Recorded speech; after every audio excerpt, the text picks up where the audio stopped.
And we're live. Tell your Tell your friends you're listening to the Verhoeven Effect podcast. I'm Conlon. And I'm Nathan. We have a very special episode. We have the 1973 movie Soylent Green. Nathan, what is your history with Soylent Green? Oh, it is my favorite of the dreary 70s post-apocalyptic, dystopian future dark sci-fi. Yeah. It's one of the three tent poles of dark sci-fi in the 70s. Soylent Green, Westworld, and Logan's Run. And there's a bunch more. There's like hundreds, but those are the ones because Charlton Heston ties into three of these: Soylent Green, Omega Man, and Planet of the Apes. Those are the weird. That's a weird downer sci-fi universe that he's in. Oops, what changes on the fly? So yeah, I watched this several times. Charlton Heston's one of my favorite guys to watch because he's in so many movies that I liked. Because all the Sword and Sandal movies, the Ten Commandments, Ben-Hur, his are my favorite. Yeah. Because I always remember Ben-Hur or the Ten Commandments was great because you could watch it and it was always when Easter was going on. And so we were going to church and stuff, and Easter was going on. Here's this cool movie, and the Ten Commandments is a cool movie. And then Ben-Hur makes you think, I want to learn a lot about Roman history, and then you never do. But you still want to, but you get sucked into World War II or the Napoleonic Wars. But yeah, no, this movie's seen this movie I love the hot, horrible world of Soylent. So I watched this 15 years ago, and I remember just laughing at it because to me then it just seemed like a cheap movie, not really understanding that, well, in this world, everything is cheap and poorly made. Yeah. So it's not just the movie production, it's how the world is. So now I have a much finer appreciation for it this time watching. Also, for some reason, I remembered the Soul character as being Ernest Borgnine. Oh, okay. Instead of Edward G. Robinson. Yeah.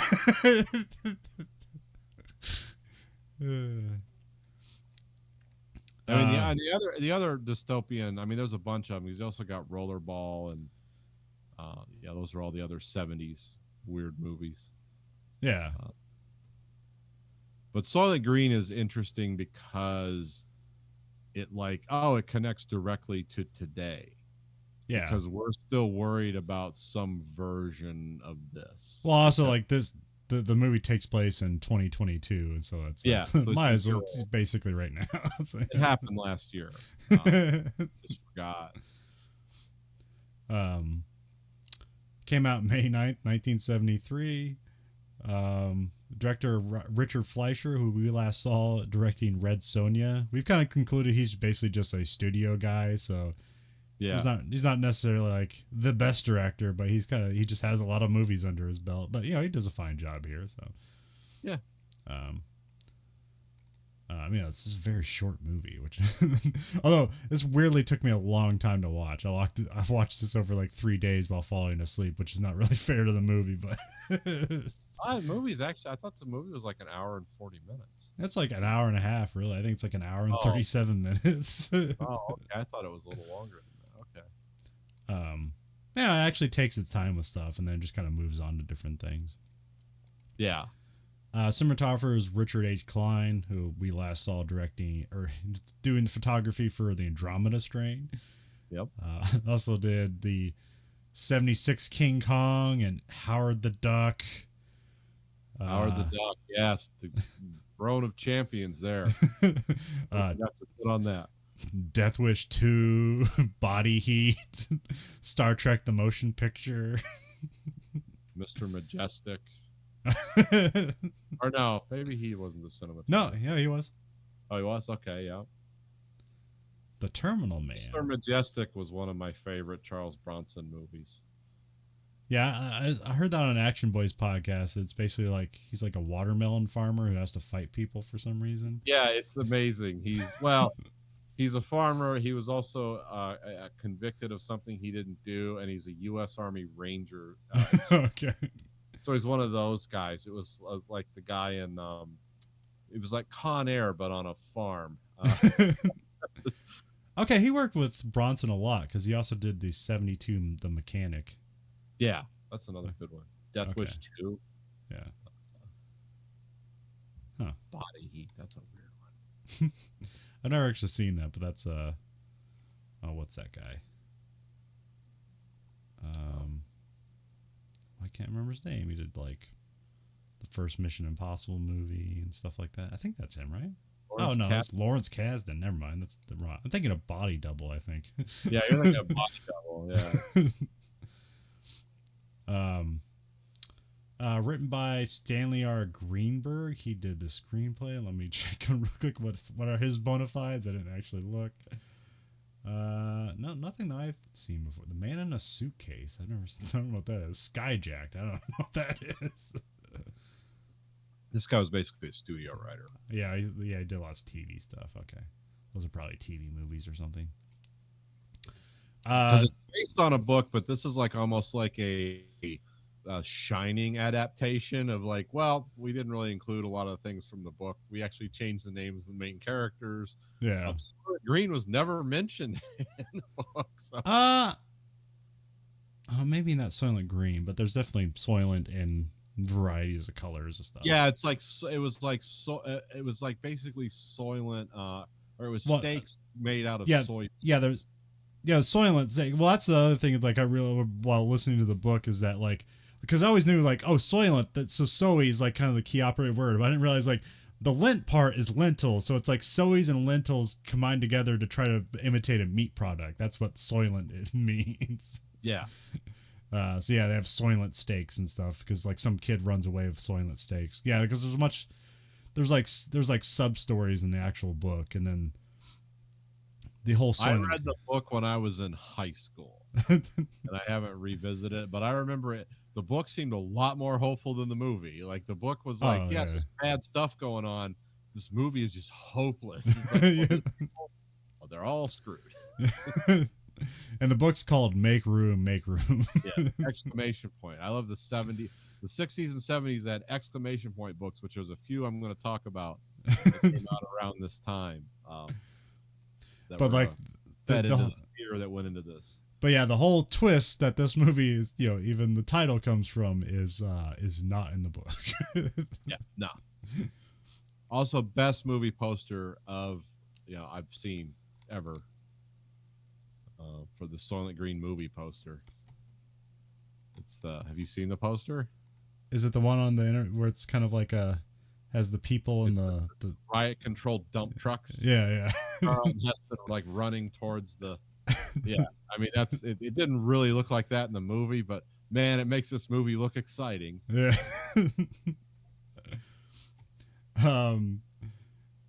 So yeah, Harry Harrison wrote the novel. I'm not sure. I don't know. Something I didn't recognize his other stuff. There's something called like Death World. I don't know if you know any of his other stuff, Nathan. Not really. Okay.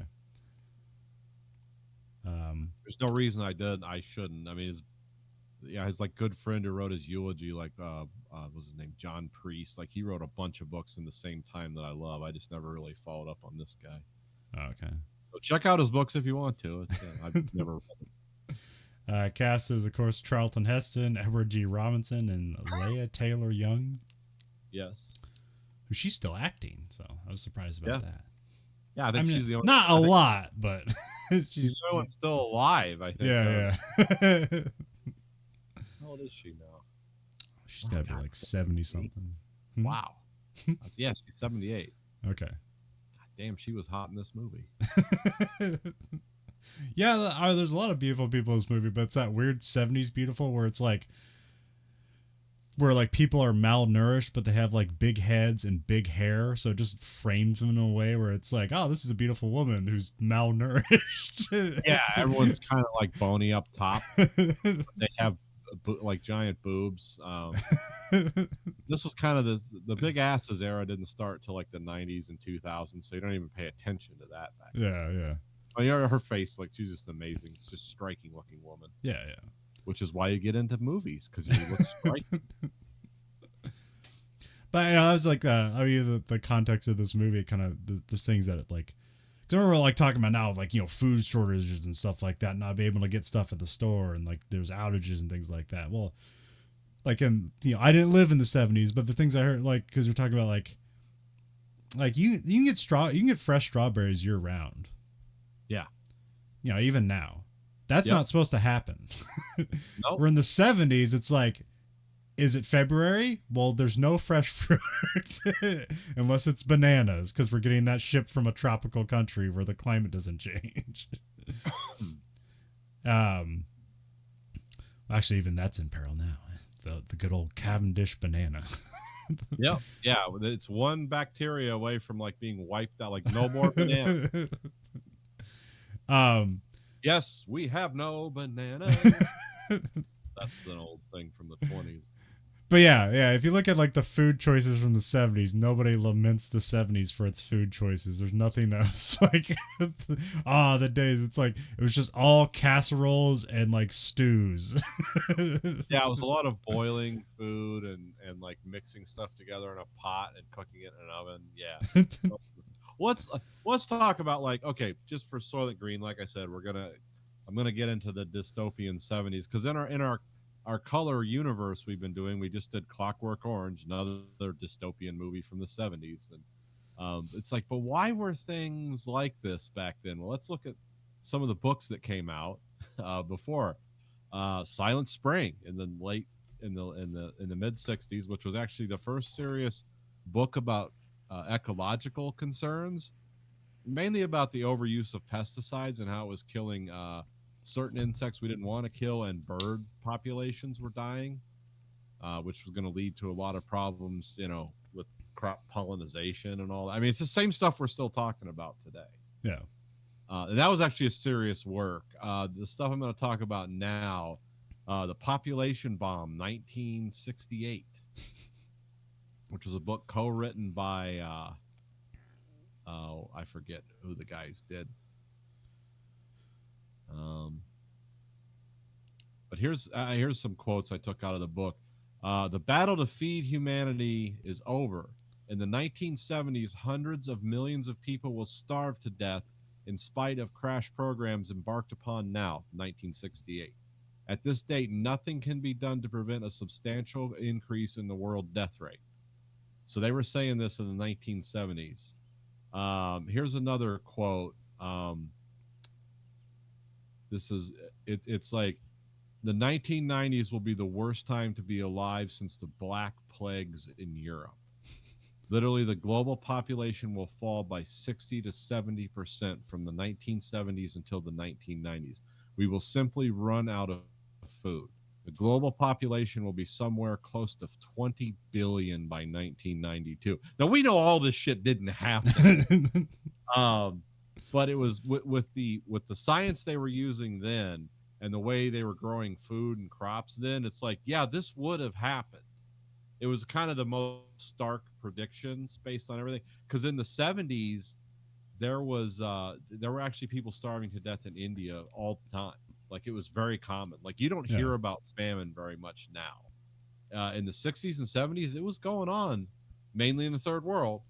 But it was always like just this crazy thing.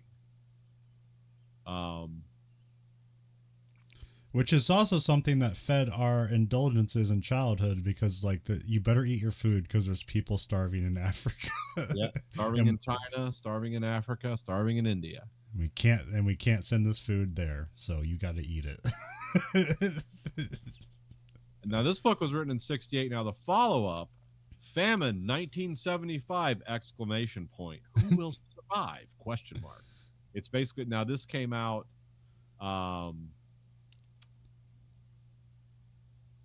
This came out in 1967. So the famine was supposed to start in '75. And basically this, have you ever heard of Malthusianism? I don't believe so. Yeah, it's a theory that basically the growth of human, and this is from the 1800s, I think, like human population growth is exponential and unlimited. However, food supply, water, and everything else is not. But the human population will continue to grow and fall as advances are made in science, but the thing is, it will always And the Malthusian principle, unless we introduce population control, it's like we will be fighting this battle until we just finally go extinct. It's like the fate of man to just overproduce like this. And so in Famine 1975, the 1967 book, the follow up to the other one, is underdeveloped nations with large populations will have to be cut off from global food aid programs because they simply they will never stop their population growth. They'll never be able to control it. America and basically North America and South America, like we've got to curtail our lifestyles because we already consume way more than other countries do. But we also can't give any food to any other countries that are starving because then the population will start growing again. So it's basically it's more elaborate than this, but essentially it's basically like, yeah, cut the third world off, let them starve, and then reduce your own use to like this point where everyone's nice and lean, but we can still grow enough food to feed ourselves. And then hopefully, like when the rest of the third world dies, we can just go take their countries and start growing food there. And then we can kind of stave off this population growth where it intersects with the amount of food we can grow and all this and stuff. And it's like if you publish this now, they'd say, "Oh, you're just a Nazi." But these kind of books, I imagine, inform the writers and the creators of this movie of like, "Yep, this is where we're heading." Because I can tell you, and there's a few other books too. Well, apparently the writer of the book, he got the idea from a guy from India who told him basically to invest in condoms to avoid a population growth in India. And so, okay. And so he's like, yeah, it's never going to stop. So on that principle, he wrote the whole book based on from the Indian guy. So, well, yeah. And then, of course, there's this one of the weirdest books. Now, this is one I have those other two I've only skimmed. I've never read them. But The Late Great Planet Earth in 1970, which was basically a mixture of biblical prophecy and history to show that, like, oh, yeah, we're heading towards the second coming. And it was the most popular book based on Christian philosophy ever sold up until that point. And they sold literally like, I don't know, 30 million copies, like some insane amount of copies of this book were sold. It had a film adaptation that came out almost in the 80s. This was the guy that like Reagan brought in to talk to our generals when he was elected president about how we're going to have to fight the Soviet Union, and this is why. And these generals are like, oh, is the president crazy or stupid? What are we doing here? This guy's just a charlatan. But the thing about The Late Great Planet Earth, the reason I mention is that all these kind of books colored the thinking of this bleak time in science fiction filmmaking, because people literally thought the world of the 1990s, which we look at now and laugh, was supposed to be the most horrible time in American history, and actually turned out to be like the last good time, which is sort of weird. Well, yeah. So yeah, in the book, this takes place in 1999, but they changed it to 2022 for the movie, which I'm not sure. Well, I just probably just like, we need to make it farther in the future. We're not reaching the goal of this book yet. So. Well, yeah, I mean, the thing in the book, like it's set in 2022, or the movie is set in 2022. You look at it and it's like, oh, this is all like the 70s. It's just like some rundown. It was shot mainly in the studio lot. So. Well, this is also like peak New York City as a complete hellhole. It's a devastation and embarrassment to America. Mm-hmm. And then it's also the shining jewel of capitalism. you know, that the whole dichotomy. So like there was actually a population decrease around this time because it was the dirty 70s, and after a while, because now I saw two different numbers. I saw one that said New York City has 8 million people now, and another one said 12 million. But at the time this movie was shot, it was like 6 million or /10 million. So yeah. What's happened with New York is what's happened with a lot of giant cities. Not as much here, but we're heading that way. Is they're starting to merge together. Yeah, like because that's what happened with New York. Is New York in the 70s and 80s had one set of population numbers. Now it's like probably you can actually say 16 million, maybe, because it's just grown into all these areas. Yeah, but it's not a hellhole anymore. Only the wealthy are allowed to live there. But no, it's not what it was in the 70s. Yeah. But so if for this movie, you can assume all technological progress stopped in the 70s. Like there's no technology in this movie because because the character was born in the 80s. Like our main character, what's the cop's name? Thorne. Yeah, Thorn. Yeah, Robert Thorne. Yeah, he said once he was born in 1980, and he doesn't remember the world that his book does. Yeah. Because it's like so. Yeah, there's been like Saul, which yeah we can talk about what that is too. But yeah, there's basically been no progress in this world since the 70s. That's why it makes sense in this movie. It's like yeah, this is terrible.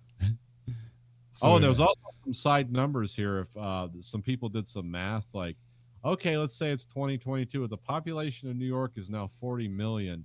That means the global population would be somewhere north of 22 billion. Based on just extrapolating those numbers, because yeah. we never hear about nuclear wars or anything, so we don't know what the rest of the world is like. Yeah. Because the first time I saw this, I thought, oh, is this like that Judge Dredd thing where the rest of the world's hell and they just cram into big cities because they're a place they can survive? It's like, no, they don't really mention that.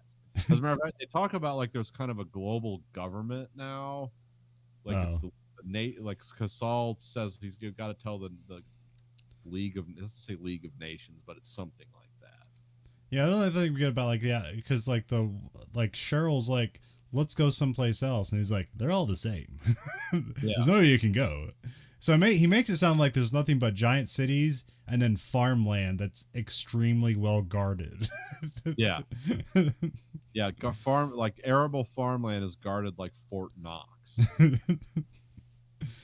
that's where the rich people get their $150 a jar strawberry preserve, which in today's money would be like $920 from 1970 to today. $150 back then is $900. Well, there is a crazier thing there, and supposedly it's presumably it's worth the money. I doubt it, but there is a guy in Japan who specializes in making strawberries. Yeah, and he has like one strawberry that costs $100, and this YouTube guy just went there and was like, all right, we're gonna check this out, and he eats it. It's like, man, I don't know if that's worth $100, but it's definitely the best fucking strawberry I've ever eaten in my whole life. I had some chocolate one time, and it was like a square, like let's say this tall and about that wide. And I don't know what the hell it was, but I know it was dreadfully expensive. I didn't pay for it. Someone gave it to me. And it was like, oh, yeah, this is worth it. Like, my head went numb for a second. So much cacao in it. It was so dark. It was like the most, it's like chocolate. It's like a chocolate grenade exploded in my mouth. Amazing. And I got like a rush from it, and my face went numb for a little bit. Just for a little bit. And I was like, yeah, that's probably worth, $7. All right, so we have Act 1. We get shots of black and white photos of like life in the past, like even like like the building of America and stuff like that. An old timey like surviving out west, and of course no shot of Native Americans. They didn't exist. Then we show the massive growth of New York.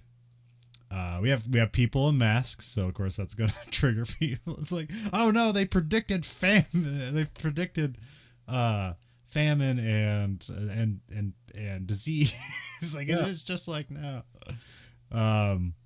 But mostly the people are wearing masks because of like industrial pollution and not disease. Which is also a big thing at the time, because you had like what's the Ohio River caught on fire because industrial corporations were just dumping all their waste in it and stuff like that. And it was actually Nixon that like put a stop to a lot of that. Oh yeah, the EPA was created under Nixon. Yeah, which is the bane. He didn't give a shit about domestic policy. Remember that? Like, I like foreign policy. Domestic policy is just talking about building shit houses in Peoria. It's like, we can't destroy the damn country. I don't know what idiot thinks that. Now, of course, he wanted to enforce all these laws about not smelting lead in rivers, which was probably a good idea. But he didn't want anyone to belong to a union or have any control over their work life. So it's like, oh, you're a weird guy, Nixon. So, thanks for the EPA, though. But yeah, the only reason the EPA happened under him is because he did not care about domestic. Everything was foreign policy for him. He's like, I don't, fine, whatever. Yeah. I mean, it was under his administration. It was probably more, it's probably something more spearheaded by like Goldwater or something like that. But Yeah. Then we cut to the city, and then there's titles as the year 2022, the place New York City, the population 40 million. You hear some like there's some calls at like a loudspeaker saying like street prohibited to non-permits in 1 hour. Just implying that there's a difference between permitted people and non-permitted people, which, I don't know what that means. It could be like, is this illegal immigrants? Is this like people illegally born or something like that, like in The Expanse or something? Yeah, we don't know. It's just left up to your, just some background stuff that's left for you to figure out. Yeah. There's not like a great deal of world building here. It's kind of just the horror of what it is. We got to Charlton Heston, Detective Thorne, who like wearily turns on the TV and walks away. On the TV, they're advertising Soylent Red and the new Soylent Green, high energy plankton. Remember, Tuesday is Soylent Green Day. Which I looked it up. I was wondering, is that where Green Day gets their name from? And it's like, no, apparently they just like weed.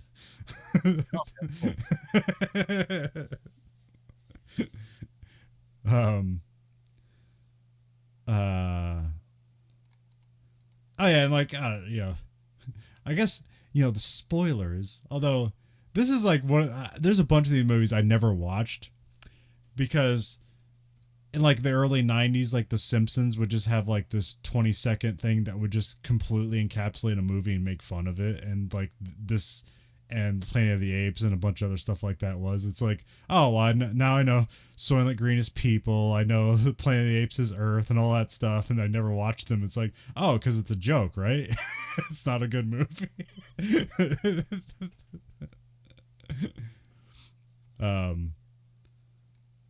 So yeah, like it's a weird thing about the early days of The Simpsons, where it actually clued you into a bunch of obscure other movies, and that now the reference was like the cultural zeitgeist of the cultural zeitgeist. Yeah. It was like, oh yeah, everything that's out here, we're gonna apply it in some weird way.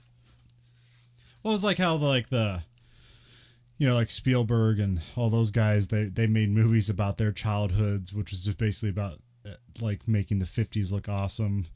And then like all the Simpsons writers were like just making fun of their childhoods, which was in the 70s. Like that's what always happens. Somebody just laments their childhood and puts it in, or makes fun of their childhood and puts it in their work they're currently doing. So everything is always like 10 or 20 years behind the times of what's being currently worked on. But there's mentions of Governor Santini, who's the governor of, I don't know, the area. Presumably New York. I don't know. New York State, New York, New York Territory.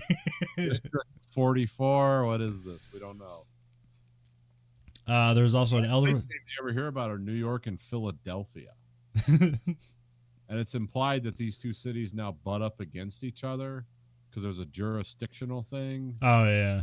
And it's like, oh, so they're not like, it's like, oh, they got to drive 30 miles down the road. It's like, no, they're just right up next to each other now. They've grown into each other like a cancer. Yeah, because Thorne like throws away an investigation because they determine it's not their jurisdiction because it's on the Philadelphia line. So, which is a great thing in season 2 of The Wire, where McNulty does all this math to make sure that a investigation ends up in Baltimore because he figured out where the body was dropped at and how far it would drift in the in the water. And of course it pisses off everybody. It's like, you just gave us a murder we didn't need.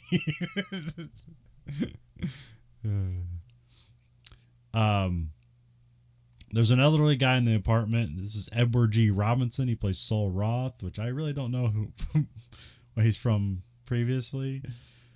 He's just an old guy. I don't know. You know him from anything else, Nathan? Yeah, he was a big actor. Well, he was in the 10 Commandments, of course. Oh, okay. and he was in a lot of gangster movies in the 30s and 40s. Okay, that's like his picture on Internet Movie Database is like looks like he's he looks like a 20s gangster in his shot on Yeah. there. Oh yeah, he was. So, I'm trying to think of what his like is like gangster. Is he like Al Capone or something like that? Nah, it was. I think it was more. He did almost like a caricature of a gangster. Like he would play. Um, yeah, we're gonna rub him out. See, Oh, okay, yeah, dialogue, and yeah, that was. So he did that. He was very outspoken anti-Hitler guy. Oh, okay, good. Really hated Hitler and fascism, and gave a lot of speeches about. He was from Romania. Huh, okay. His birth name was Emanuel Goldberg, so now you know why I hated Hitler and the Nazis. And I think he spoke like 6 languages. Huh. And when World War II started, I know he wanted to join the army, but they were like, "Well, you're too old." But it's like, well, I want to do something, so they sent him to the UK, and he did like Radio Free America broadcasts and stuff because he spoke all these languages. He could like give all these great, and he was an actor too, and he could give all these great like anti-Nazi speeches in all these different languages. So, and then of course when he came back to Hollywood, he got blacklisted by the, the anti-communists people, Yeah. McCarthy and all that, because he said, we should help the Russians in World War II because they were being invaded. But he always said, he goes, I don't like the communists. He goes, the Russians are being murdered by the fascists. I hate the fascists more than the communists. And he was like, whoa, wait a minute. No, you must hate the communists more than the fascists. It's like, then we ended up fighting a war against the fascists and not the communists. But we're still going to blacklist him. Also, he was Jewish. So it's like, of course they blacklisted him because that's what, if you look into that stuff, it's almost all the people that got blacklisted were Jewish, and accused of being communists. I don't know if they were or not. I didn't look that far into it because it was always a hokey like fear mongering. Yeah, it was never based on anything real. I always think of McCarthy as the guy in the Manchurian Candidate, and I mean the one from the '60s, who always said, "I know there's all these communists everywhere," and he was just making it up the whole time. And it turned out in the end he was working for communists. Now, not the case with McCarthy, but McCarthy was working for alcohol. That's who his master was. So it's Saul's giving him details on like cases he got from work. I don't know, it's weird because like later there's a police station, but here it seems like he's like working for home as a detective or something. But they're just moving along. Well, Saul is what you call a book because he was a college. Yeah. Wait, yeah, he says, "I'm just an ordinary police book, not a Library of Congress." That's the line he says. So, yeah, Nathan, you explain what a police book is. Well, because they never developed the internet, what they had were the last guys, the last people alive that had any kind of real formal education, but they were old, so they couldn't do like what Charlton Heston's doing because he was like ostensibly in his 40s, I guess, at the time of this. And so 49 or 50, and maybe he was 50 by the time it was released. He could have been 49 while filming. Yeah, I don't know how old his character was. Character. Oh yeah, I don't know. He said born in 1980, so yeah, or the 80s, so he would have been at least 40 something. So, but yeah, so anyway, like Saul used to be a college professor, and he would go to this place called the Exchange because they quit printing books a long time ago. So these people he was talking to were former college professors and librarians. So he would research things for Charlton Heston because Charlton Heston had to work 80 hours a week between being a investigator and then putting on a football helmet and doing riot control. So he also to research his cases. That's what Saul did. Well, also they have police books because this is probably more of a thing in the book. Ironically, is because they don't have like the industry to create paper anymore, or it's too much of a hassle. So in the book, there's this whole messenger system of like children who have chalkboards that run up and deliver messages to people. because people can't afford books. It's just too expensive. So there are no new books. There's just preserved what they had from the 70s, essentially. Yeah, that's in this book or in this movie that's mentioned also, because when he shows up with some stuff that he takes, Saul's like, "This is a book. This is newly printed." He's like rubbing the paper. He's like, I didn't think they made these anymore. Yeah, it's the same. It's like I think in that The Last of Us, where that guy has like the plastic bag and he gives it to him. He's like, "Hey, can I get that bag back?" You know, to us, it's like, there's bags everywhere. What's the problem? It's like, no, this is apocalypse, man. That bag holds thing. That has value. Yeah. That's something The Walking Dead always did. Was all the water bottles that everyone just has all the time now. It's like, oh, in The Walking Dead, like those are turning colors and like the plastic's starting to become opaque because you don't throw those away because they don't make them anymore. You got to fill them up with urine and drinking water at the same time. Urine's just used drinking water.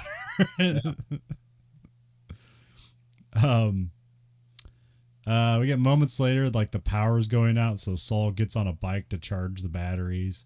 Yeah, there's like a wall of car batteries in this apartment, and also they look like they're corroded. Some of them, it's like that's got to be good on the old lungs.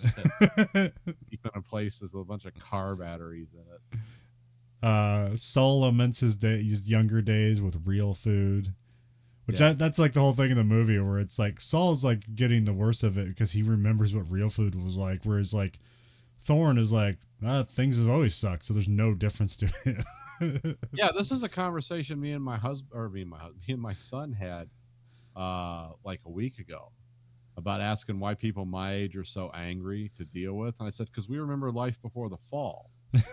We remember like things didn't used to be this way, Grace, and you could just like there was a time you could go to a store and it didn't take 3 hours because they had one checkout person. You know?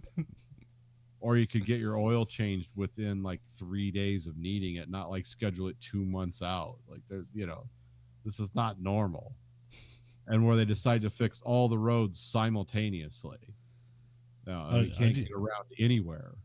You have that? Yeah, we have a weird dearth of construction all of a sudden. I know there's usually a lot of construction in the summertime, but now I don't know if it's just affecting where I am, but like it's all over the place. Well, what they're saying is because for 2 years during COVID, like not a lot. Oh, it did. Okay, that actually kind of makes sense, I guess. Well, that's what they're saying, but then again, too, it's like, hey, I lived through COVID. People weren't randomly bursting into flames, and all our resources weren't going towards burying like 70 million corpses. So I don't know why this work didn't get done. All I know is everything costs more, and it's like reasons. It's like, for me, that was just an extra long flu season. And it's like, I don't know how this justifies. It's just like the industry I'm in. It's like, well, supply chain. It's like, oh, did all the microchips get COVID that go into the $30,000 cars, but none of the microchips that go in the $80,000? Like, we've got more of those coming in than we know what to do with. But if you need a normal car and you're a normal person, well, chips delay, It's like, oh, I guess I'm stupid. Thanks. I'm glad you set me straight on that. Anyway. We get mention of greenhouse effect, heating the earth and ruining it, which they changed, which became global warming. Now they changed it to climate change because climate change always happens. It's just whether it affects you or not. Yeah, this is just the stuff we're dealing with now is just a rebranding of the stuff they were talking about. They just got the time scales all wrong. Yeah. It's just going to take us a lot longer to die than we thought. It's going to kill us all, but it's going to take like 100 years versus like we're all gone in 5 years. The people that really, it reminds me of like that movie, like the Twilights, or I forget which movie it was, but these people sit down somberly because it's in the year 5000. It's like, well, it's been decided the world ends tomorrow. It's like, why? Who decided this? It's arbitrary and weird. It's like, we don't really have anything else to talk about, so this is what's going to happen. And the one guy is like a time traveler. He's from the present day, and he's like, why would you decide this? This is a dumb decision. It's like, no, it has to be. This is just our way. This is humanity's progress. Is there's always some kind of disaster looming. And it's not, but there always is, but it's never the disaster we think it is. It's like everyone's worried about climate change, but they're not paying attention to like, well, there's an asteroid hurtling towards us. Oh, okay. Well, Never mind the fact we can't do anything about either. But yeah, okay. yeah. We gotta pretend we can handle one problem. Yeah. We also cut to like a Thorne is leaving the house, and this is a comical thing that happens throughout the movie, where wherever there are stairs, it is filled with people sleeping on. Yep. It has to do like this weird hop jump. Which I never, and I, because like the thing you think like, there must be some weird rule that I don't know they made, or it just looked funny, or so I don't know how they came up with it. But there's not like people, and maybe it's because we'll find out later on because of the scoops or something. But there's not people sleeping on the streets. Yeah, they're just all filling the stairs, so it's like some loophole. Of the movie, they don't have permits; they can't be outside. Gotta pile into these places like bugs. Like if you lifted up a rock. That's what's really miserable about this world, because there's a lot of dystopias you can watch, and you try to imagine yourself in that. It's like, well, I could maybe understand this or see my way through that. Not in Soylent Green. Everything sucks. The only thing you're going to do is like hopefully find someone to sleep with, because that's fun until you have a bunch more kids. It's been the problem all along in the world of Soylent Green. Then we cut to, we have some guy who's doing some criminal preparation. He buys a crowbar, or actually just, I don't know, he's giving it to, I'm not sure. He's like living in an abandoned car. There's like a bucket of like on top of the car to collect rainwater or something. Also, whenever they're outside, I'm not sure if this is supposed to like detail like greenhouse gases or something, but they just literally color the film like slightly green when they're outside. Yeah, outside's disgusting during the day. It's like, did somebody fart a lot?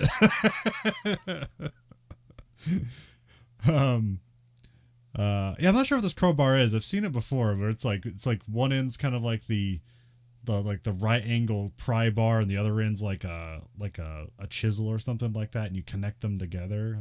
I don't know what that is. I've seen that before, but or maybe it just looks cool. I was amazed by it. He was like, "Oh wow, fits together and everything," because like manufactured goods are so rare in this world. But also, like, you know, there's always that thing in movies, like assassin movies, where like a guy has a sniper rifle or has to be put together, and this is just such a low rent sniper rifle being put together. This is a multi-tool. This is a Leatherman. This will help scale buildings, break into doors, and beat people to death. It's an all-in-one.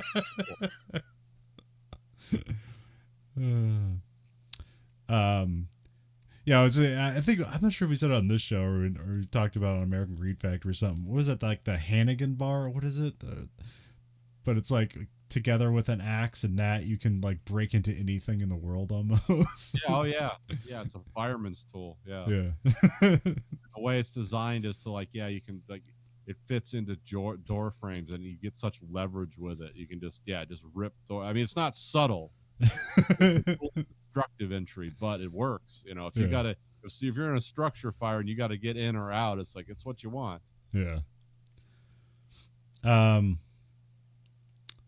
Then we cut to some chick is playing. This is Cheryl, I believe. She's playing video games, which I think this was Space War, maybe, or no, was it just Pong? Was it Space War or Pong? Okay, which that's one of the first video games ever made. This is the first video game featured in a movie too. No, it really is. I read that somewhere. Yeah, no, that would make sense. I mean, the cabinet was custom painted, so it looked a certain way. So I think it came in black, and they painted it white for the movie. Yeah, I can't remember if Atari manufactured that, because I remember there was a debate, because the guy who actually created the first video games and stuff, basically Atari stole all his shit, and that guy like died of cancer years later, point penniless. So. Like he created like the light gun and all that stuff before Atari even existed or something like that. And then Pong hit the streets. Actually, it hit the homes, and that's what really, you know. Have you ever played like a Pong console? No, Okay. I know they exist, but I've never played one. Yeah, I never did either. I mean, I barely played like an actual like Atari. Like that would be like you go over to like the cousin's house and they'd have like an Atari and it's like, wow, this thing is weird and old. Why don't you have a Nintendo? What? We got Pac-Man. This is the worst Pac-Man ever made. This is awesome. um yeah, so basically this scene is just showing off like what high society is, which is basically like what they have here is even decadent for today. Yeah. But in this world, it'd be way, way out of line. Yeah, it'd be unimaginable.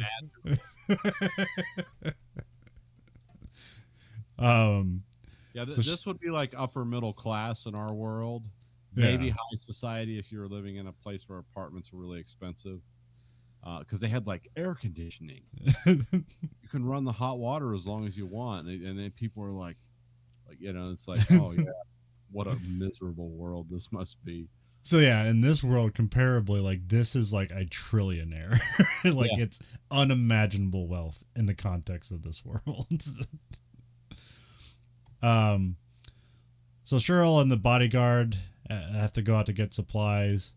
So they go to the grocery store, and the grocer has some beef behind lock and key, and this is a thing like, oh my god, even to this rich person is like, oh my god, beef, like unimaginable.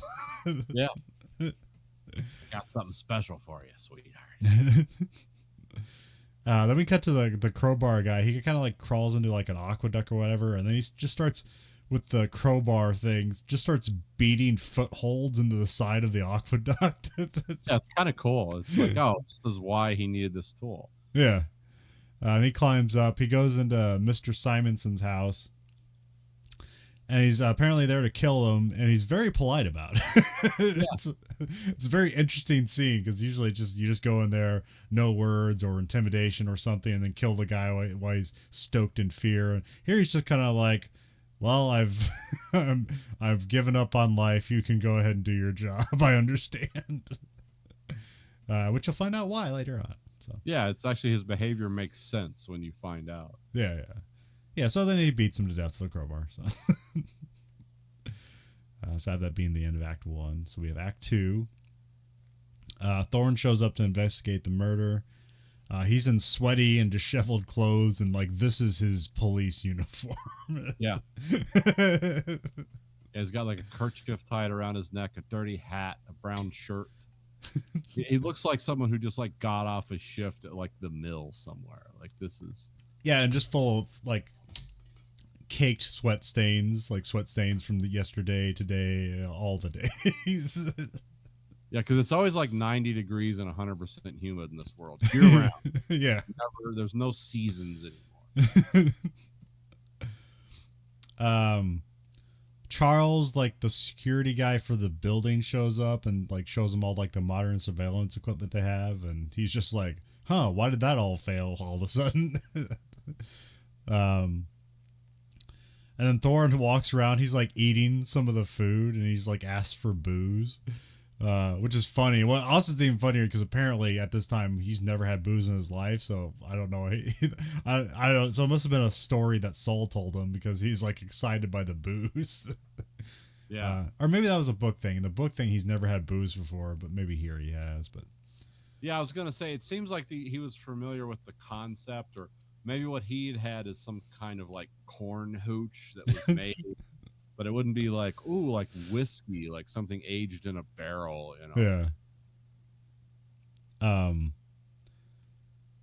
But it's very funny because you're thinking your modern sensibilities is like, well, you're just contaminating the crime scene. But to this guy, it's like, I need to survive, and there's food here that no one is eating. There's one less occupant. Who cares?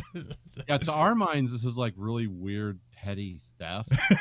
You realize it's like, no, he would have no way of having any of this stuff. It's like stealing a Rolex or something. Like he's never gonna have this stuff, and he's a cop. Yeah.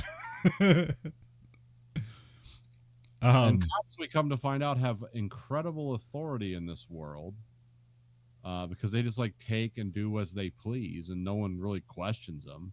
yeah.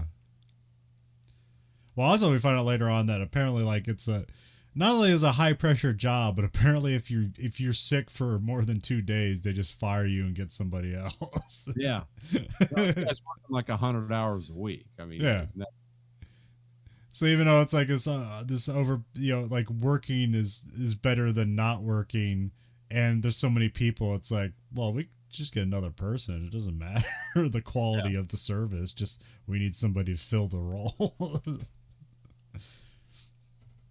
um, he asks the bodyguard to write a witness statement while he goes and like takes in like fresh water from the bathroom sink, and you realize that soap is a luxury because he looks at it like, oh my god, I found gold. yeah. Which is But yeah, this the whole bodyguard here is Chuck Connors, okay, who's who's that? very famous. He was mainly known for being on the Rifleman Oh, okay. TV show. He's also a professional baseball player for a while. Oh, okay. Okay, yeah. Yeah, he's a very distinct looking guy. Yeah, almost. Yeah, he almost like he should be like the brother of Jaws from the Bond movies. Yeah.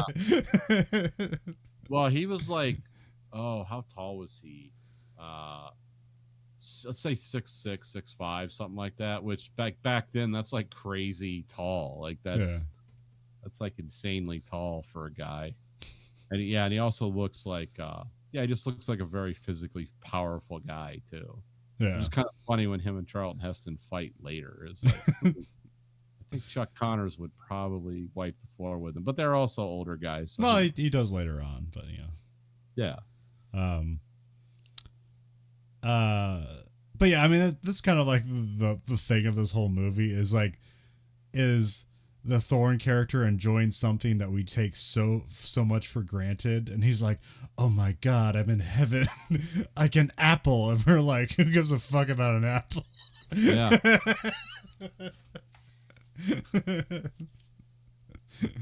uh, which that's it's a good transformation that this movie does, to put you in the mind of the character. It's like, oh right, like yeah, this is a terrible world, and things that we think are common are just enormous luxuries in this world.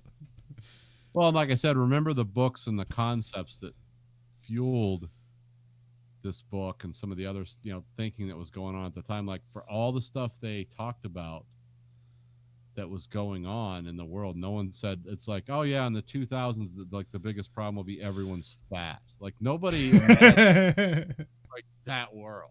Yeah. And now it's like, this is the world we live in, the fat world.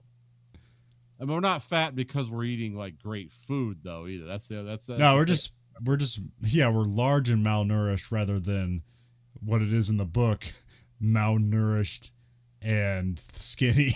Yeah. So it's like a bloated stomach, but you can see your ribs. Like that's the physique the people in the book have. Yeah. Cheryl, played by Leah Taylor Young, is now inspected and like like he literally like looks at her, is like, oh, were you beaten? Which is super weird here, but then you realize like, oh, he's looking but she's furniture. They don't explain that yet, but we'll get to it. And then he questions her. Yeah, Cheryl's sort of like a sex worker for the apartment. And she services whoever lives in the apartment. That's like her job, is like basically I come with the apartment, and it's kind of explained later on like that's why they're called furniture, which is their euphemism for a sex worker. Which actually, a thing from the book I loved is not in here, is like in the book, instead of saying like ass, like you better get up your ass and do that, they use the word chunk. It's like get off your chunk and start working. Huh. Which is a great way to say ass. Like ass nowadays is like not even a swear word. It kind of used to be. So I thought that was great because chunk also sounds like derogatory and weird, but doesn't sound like a swear word. Yeah.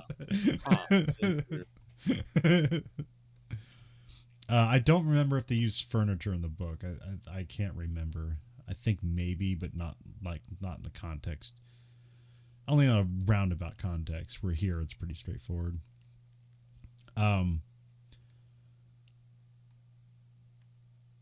The murdered guy's body, Simonson, is being taken away to waste disposal outside the city. So yeah, there's no like funerals. It's like, we need to get rid of this body before it's spoiled. Before the spoiled apple spoils the whole bunch. I don't know. Well, that's what Cheryl said to him when they were leaving him, pulling him out of there. She was like, when I was growing up, when my grandma died, there was a ceremony. Just like, huh? No. Not even for rich people. It's everyone's got to go. Then Thorne grabs like a pillowcase and just starts stealing a bunch of stuff and heads home. Yep. So he gets back home and he's like climbing the stairs full of people, but now there's like a guy with an M16 at the top, like guarding things. I don't. Not. It's like, is he guarding the people on the stairs? Is he guarding the apartments? I don't know. I think it's the apartments. Yeah. But yeah, it's kind of weird to see this sweaty fat guy there with an old school M16, like with the triangular handle, the mostly plastic, the original Armalites. Oh yeah.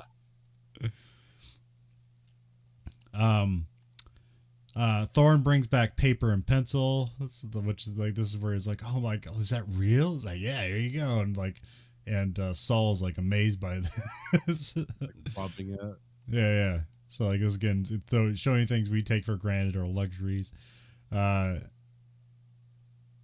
He's got a bar of soap, which again, like luxury. And then he's got a couple of books that are Soylent ocean surveys. Yeah. He's got whiskey, he's got vegetables, and beef. And the beef brings Saul to tears. Yeah, I think Saul has to like leave for a little bit. Yeah. It's like, I've got to go, like,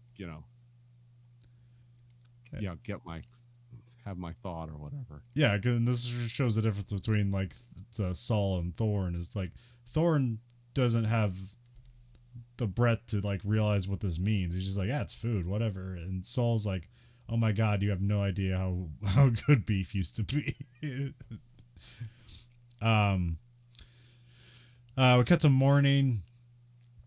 We're at the police station / death benefit office. Because there's somebody getting like death benefits. Like, it's just a line of people, because apparently just people are dying all the time. And you got mentions of the riot patrols here, where you see like their silver like football helmets and stuff like that. There's always guys staring at maps. What's another thing in the book, what they do in the book they don't handle here, is sort of they only handle a little bit, but in the book it's a very prominent thing about like the consortium of elderly people, and like they're like, because like people are like, you're just taking up resources, why don't you just die? It's like, no, we're people and we retired and we deserve our fair share. And so, but here that's not really a thing. The closest you get to it is like all the books towards the end of the movie kind of like because they're all elderly. All the books are elderly because they're the only people that remember reading books. So, which isn't to say that everyone's illiterate, but you also never see schools or anything like that. So, Thorne meets with the chief, who is like, I only know as like the admiral from the Star Trek movies. Oh yeah, Brock Peters. Yeah, because I know that guy. I know that voice. And I looked him up. It's like, oh yeah, he's in Star Trek. He's in like 3 of them as the admiral or one of the admirals. Yeah, I think in the Undiscovered Country, he's one of the evil conspirator admirals. Oh, okay. And he was also in The Voyage Home, and Search for Spock. And yeah, it's whenever there was a council of admirals, he was one of them on there. So, but yeah, I was like, I know this guy. So, he's got a great voice and a look too. So, oh yeah.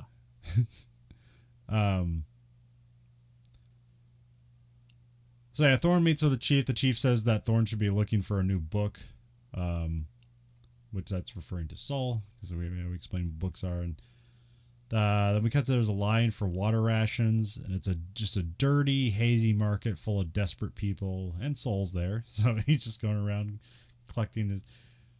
Yeah, I'm not, there's like you don't get into it, but there seems to be people that are like on welfare and they have a ration, and then there's like people with jobs who, and just everything. There's inflation, so like now everybody's keeps getting less, and everything keeps costing more. Again, reflective of today's. Thanks, Joe Biden. That's always happening anyways, so I don't know. It's controlled by the markets that we don't control. It's the invisible hand. We cut to Thorne's following the bodyguard around. I don't have a name for him. I just call him the bodyguard in my notes. Is that Tab? I'm not sure. Tab, yeah. Okay, Tab. Thorne, we cut to the inside of the apartment. Thorne knocks on the door where a lady's enjoying some jam. Yeah, just some strawberry jam. Even here, it looks like a luxury. Like, damn, that jam looks good. Oh yeah, here's I guess here I put it. Yeah, he's looking for Ted Fielding. So Tad Fielding. This is Tad's house. This is, yeah, I think it was. Yeah, this is where we learned that sex workers are called furniture, or at least as it pertains to these like housing complex or whatever. Yeah. She runs and hides the jam because, like, yeah, I guess you don't want people to find out they have jam. But then, as he leaves, as he's questioning her about Tad, she notices that she accidentally left the spoon there. And so when he leaves, she realizes like he stole the spoon. So she's like, that bastard. But also you come later on, like, I think later on you find out like Thorne and Soul are like eating, and like they usually have like plastic utensils, but they bust out like the silverware. So like even like that in a presentation case. Yeah. A fork and a spoon. And it looks like cafeteria grade stuff. Yeah, I have nicer stuff in my house than that, but to them it's like, look at this, it's like metal. We're busting out the china. Yeah. Which do people do that anymore? Do you have like special dishes that like we only use this on like special occasions? I do. Okay. I mean, I bought them once when I got married, and they're still the ones. I'm actually mom and dad and everyone else bought them for me. It was like gifts, wedding. Yeah, we have that. We don't have like it's not high dollar. It's just special to us. Okay. Like the I forget who it's Fallscraft, but it's like got birds and trees, and it just looks cool. It's not like expensive or anything. Like no, we don't actually have like silver like dining ware. We don't do. No one does. We don't do that anymore. I remember we used to have stuff like that when we were a kid. I don't even know where that stuff is anymore. But yeah, it was in a box, in a green felt box, and you stacked stuff in there. You had like salad forks and regular dining forks, and now I do have lobster forks and stuff. Yeah, little 3-prong suckers, and yeah, we don't really have anything like that. I got some nice knives, but I use them all the time. They're like functional. They're like the German knives that like I used to cut up all my fruits and vegetables that I eat now. I mean, those are expensive, but those are like, again, purpose made. They're not utility. Yeah. They're made by Wusthof. I literally had them for. I don't think I've had them sharpened ever, and I've had them almost 20 years. Like they're that good. Like, well, I'll never buy another one of these.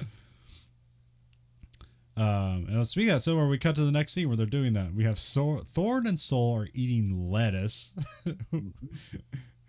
which is like, it's a luxury. One piece of lettuce, like they're not cutting it up like in a they're not putting croutons or cheese on it or anything like that. They're like trying to shove it into their mouth like sideways. Well, Saul is sort of familiar with this. Yeah, which he's disappointed, and Thorne's kind of like, whatever.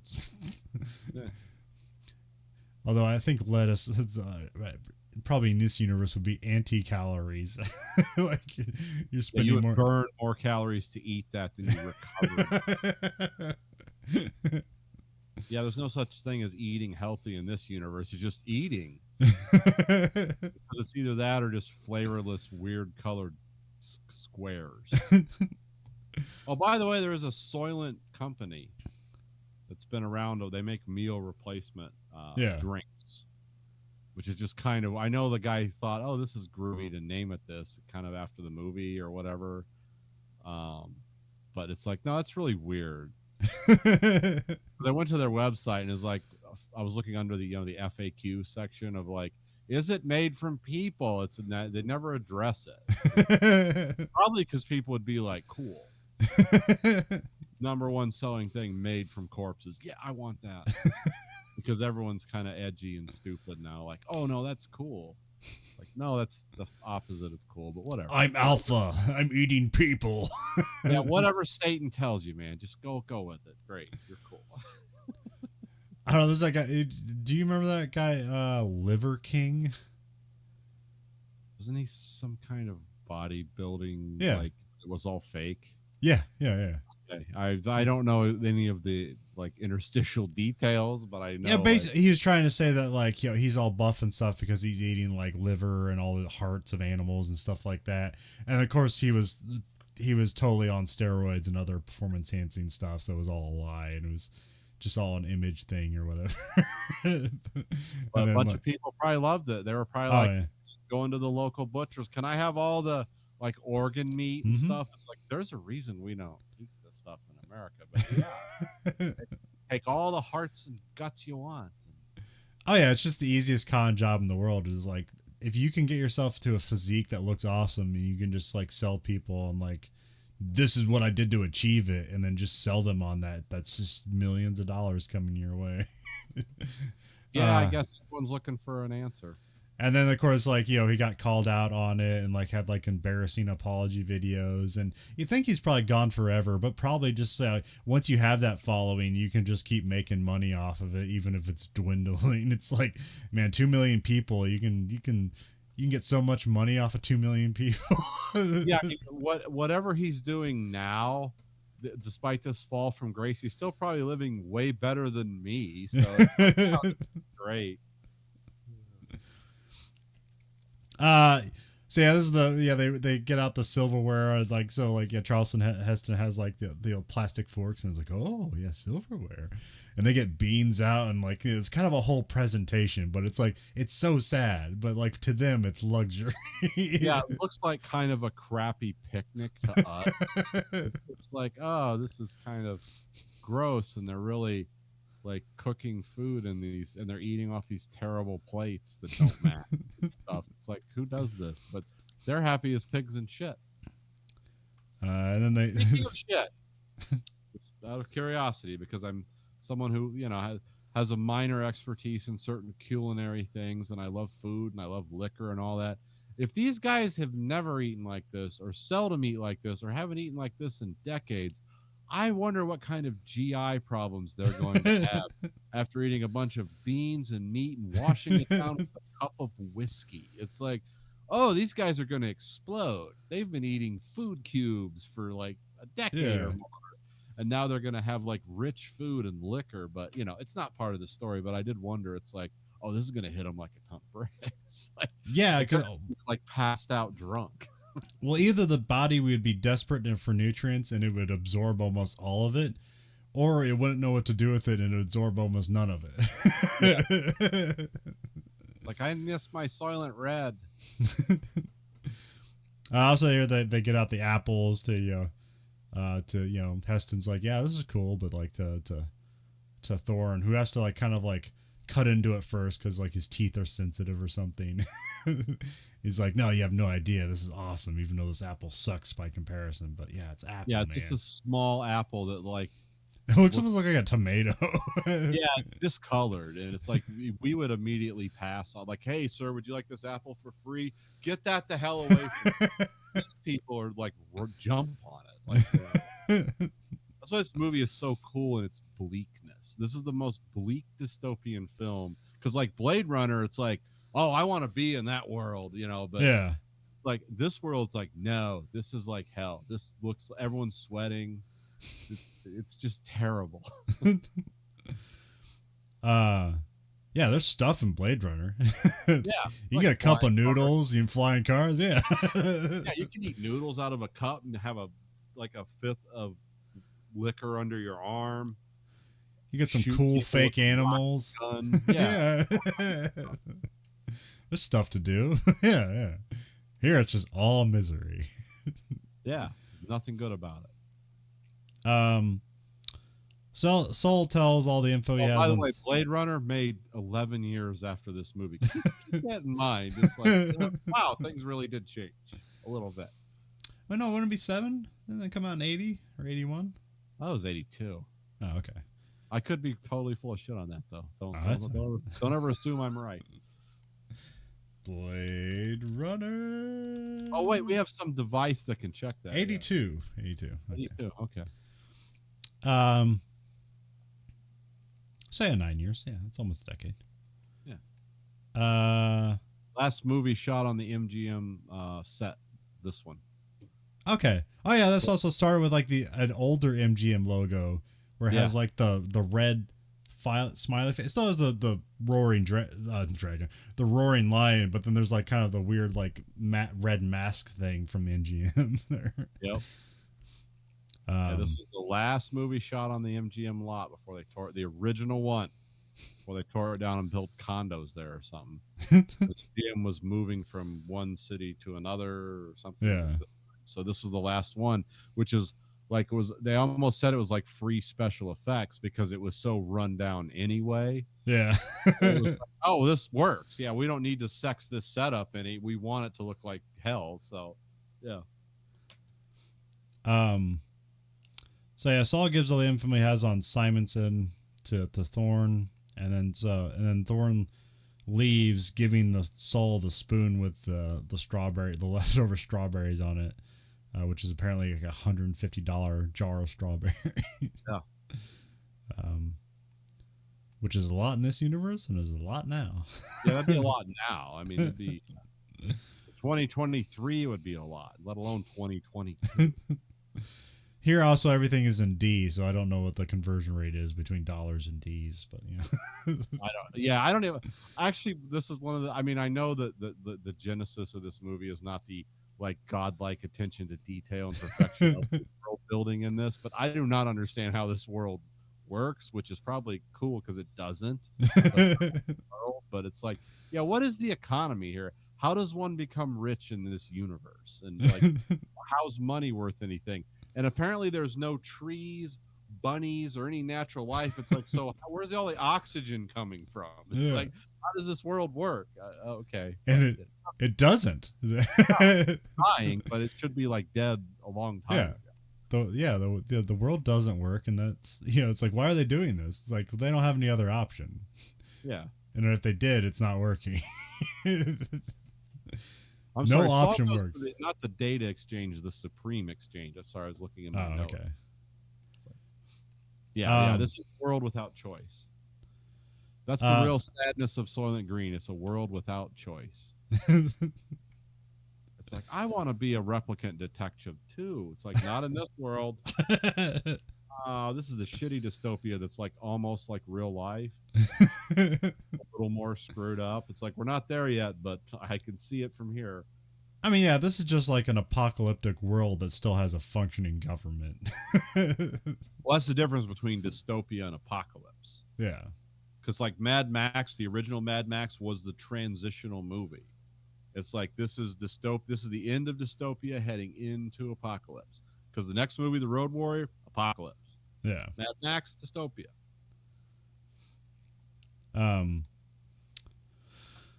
Thorne calls in the police to like report in. He says he's got a tail on him, and so also like, yeah, there's they just have like phone boxes, and is it a cordless phone? I think it's a cordless phone. Yeah, he walks away with it. He's like going around corners with his with his Bell Touch 7 or whatever. It was actually just a regular phone, but they took the cord off. Okay. Yeah, it's like, oh, see, it's the future. But it was also, I had kind of like this weird flat, almost like controller look to it, rather than the usual like, the big bell-in phone things or whatever you call it. Yeah. No, it was like a 70s phone. Yeah. They just but it didn't look like the phone on a phone booth. No. It looked like a home phone. But it was funny because the buttons, like it was a police box he opened with a key, and all these boxes are just metal boxes. It looks like somebody jumped up and down on them. They're just, everything in this world's beat up. and he pulls it out, and he had to enter his number not into the phone, but into the thing, and it was like, and it had nice solid clicks, like I'm RC117, and then he put And the phone to his ear, and he also had to vocalize it into the phone, which I'm not yeah. sure. Well, I don't know if he could like barely read and write, and he had to like do. Have you ever seen people who can't really read well and their lips move when they read because they're actually sounding the words? They're not just like reading like this, you know. I didn't know if it was that or what. Because literacy is not something taken for granted in this universe either. Yeah. Because when he's asking Tab about, hey, can you read and write? Can you write me a thing? Because I really need you to fuck off and go in the other room while I leave. So write out your statement that I'm never going to read. Then we cut to the chief's office, or like why he's on the phone, and there's like, I don't know, like a senator or like the senator's goon, or is this the governor's crowbar. goon? The guy gave the crowbar to the hitman. Oh, okay, yeah. That guy's there. Which that guy's Joseph Cotton. Who's that? He's what movie was he in that we just did? Damn it. Oh, is he in a recent movie? Yeah, hold on. Let me bring up his IMDb. I mean, he goes way back. He had like radio credits before he was.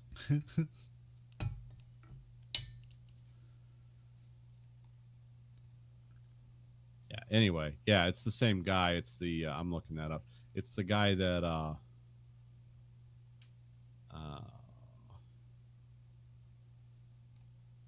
I don't, what movie was he in? Damn it. Anyway, not important. Just keep going. He looks like somebody that'd be in a Star Trek episode. Yeah. I don't remember. He was in a Joseph Cotton was in a movie we talked about, and I can't for the life of me find out because we're doing the color thing. So I'm looking for a movie that was he's in Tora Tora Tora. That wasn't it. Maybe it was something from a long time ago that we just. Maybe I'm just because I randomly remember stupid stuff. Anyway, back to the movie. Yeah, Crowbar Man is in the chief of detectives office. So yeah, we know he's the fixer for Governor Santini. Okay. Yeah. So yeah, this like, there's a conspiracy going on, or we think. Yeah. It's like, is the chief in on it or not? We don't know. Well, the thing is, like, everyone in this universe is corrupt, but also understandably corrupt. Yeah. Like Robert Thorne is corrupt, but not in a way where you're like, that disperses. You know, I do not like his character. He is a man of weak morals. It's like, no, he wants soap. He's going to get it because he can't just go buy it. Go Walmart in this world. Yeah, I mean, he's looting from dead billionaires, so it's like, what does it matter? Which is why, like, that's the luxury of taking a police detective job. Yeah, I mean, it's a good job. I mean, you work 90 hours a week, and you got to go out and wear a football helmet and crack skulls together sometimes, but, you know. Sometimes you get soap out of the deal. Yeah. Which is like what you're explaining with, like, you know, the problem with communism is, like, the best guys worked at, like,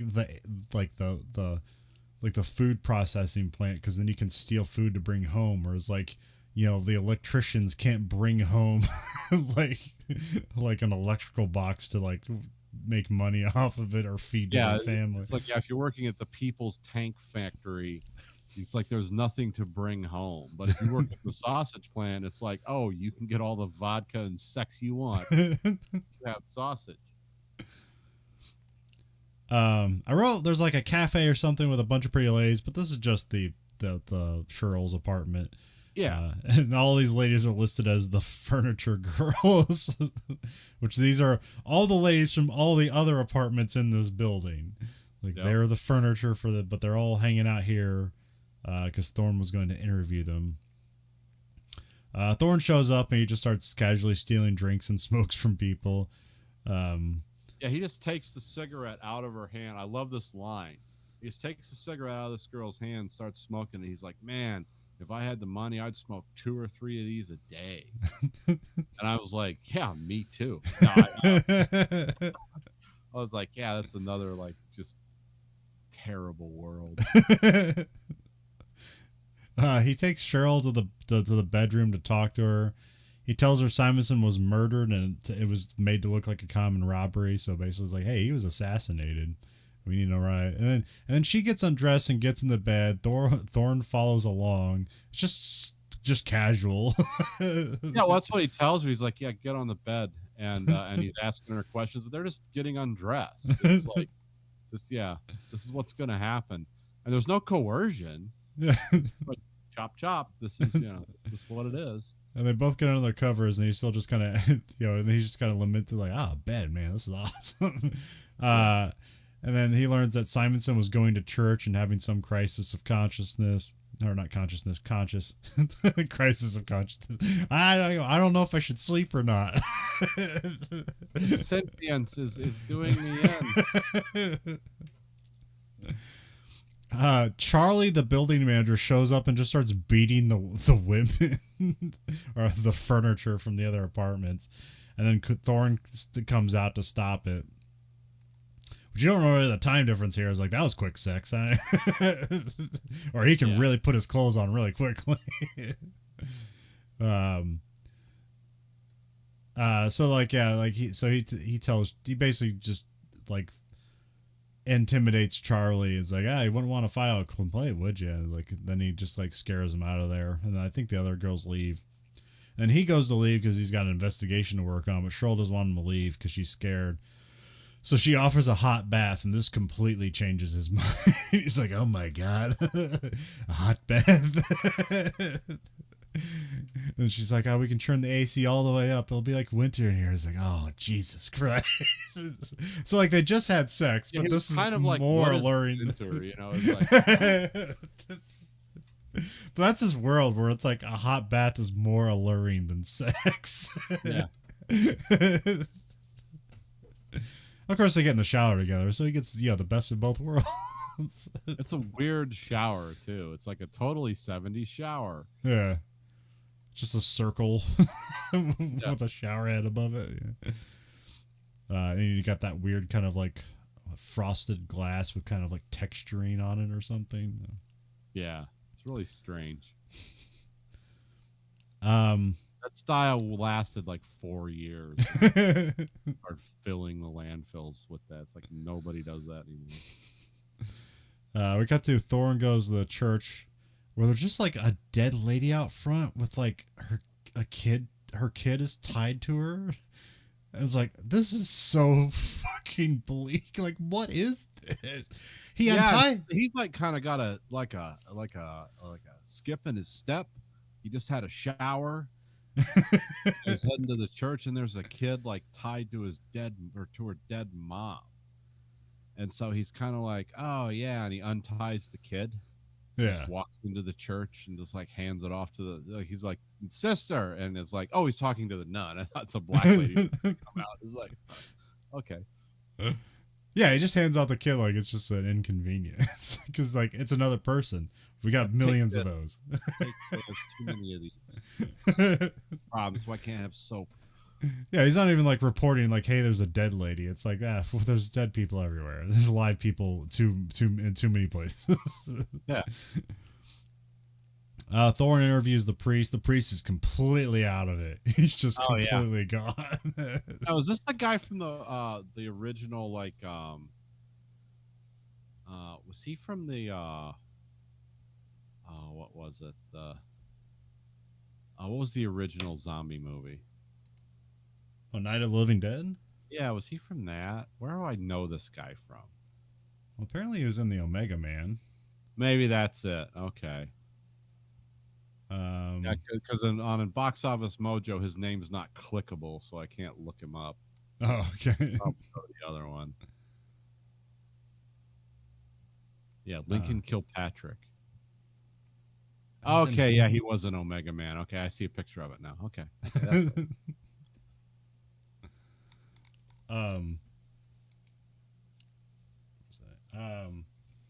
Yeah, so yeah, this priest is completely out of it, which you're thinking like, oh, he's just tired, but then you realize like, no, he's burdened with truth.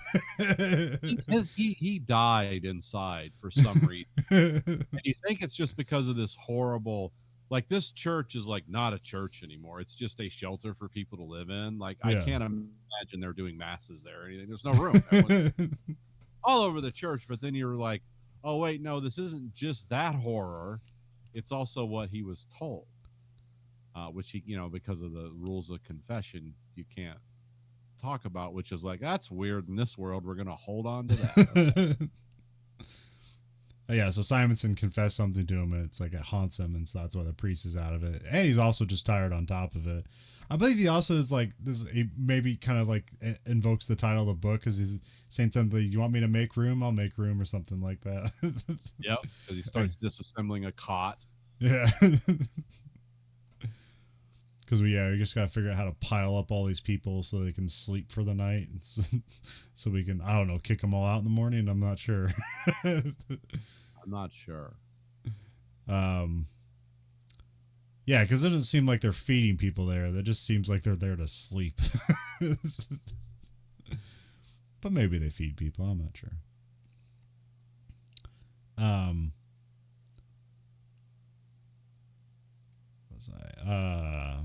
Okay. We cut to the chief. We're at the chief's office. The chief wants Thorne to close the case. Thorne won't do it, and so now Thorne gets put on riot duty, basically to like, I don't know, punish him or try to kill him. I'm not sure. I don't know. Could yeah, you're not exactly. I think it's punishment because the chief is like willing to, because Thorne's like, I'm not putting my job on the line by signing off on this, and the chief's like, I'll cover you. Yeah. Thorne's like, yeah, my ass you will, and he's like, no, I'm serious. They want this closed. Like he invokes the they. So I don't think the chief is ever like, no, we're going to send you out there to get killed. Yeah. But it's like, yeah, if you don't do this, you're going on turd patrol or whatever. Going on riot duty. This is another thing, like The Last of Us, like when he's taking the jobs, it's like, what pays more? It's like sewer detail or something else. And he's like, oh, the one with the shit. That's the one that pays more. So now I just call everything turd patrol. It's like, turd patrol. Yeah. And then we cut to there's like a secret meeting between the governor Santini and Donovan, the handler. The governor wants Thorne dead, so he's going to make that happen. Which is kind of a weird scene because it's kind of like two people we don't really spend time with, and just suddenly it's in the middle of the movie. And they're meeting in like a tree preservation dome. I don't know if you noticed that, like in the it said that outside it, and they walk inside, and it's like a popped up tent with a tree in it, like a live tree. Huh. It's like, okay, so this is where all the oxygen's coming from. But this movie does not have the budget to really create this world. Yeah. But it does try. It gets the run. It looks like it looks like a nuclear this reminds me a lot of, what was that nuclear war with Threads? Yeah. Like everyone seems kind of like Threads or something. We're in some phase of Threads. Yeah.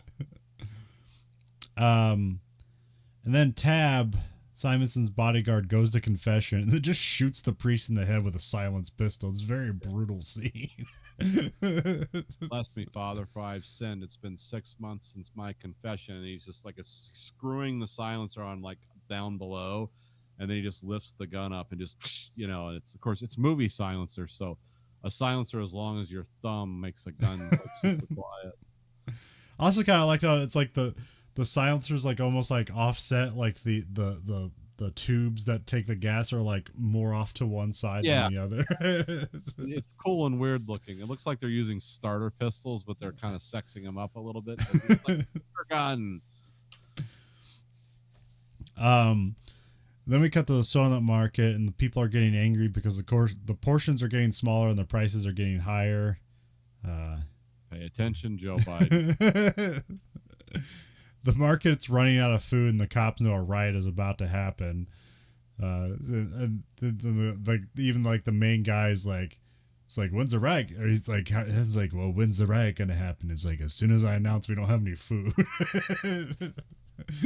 Well, actually, it's just they just run out of Soylent Green, which I guess is they say there's some kind of shipping snafu. Yeah, and it's like, as soon as I make this announcement, so everyone get ready.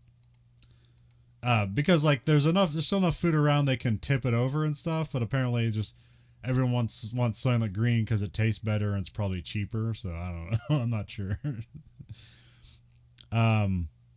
There's also some guy tailing Thorne, and like, is this It's The the young same guy guy.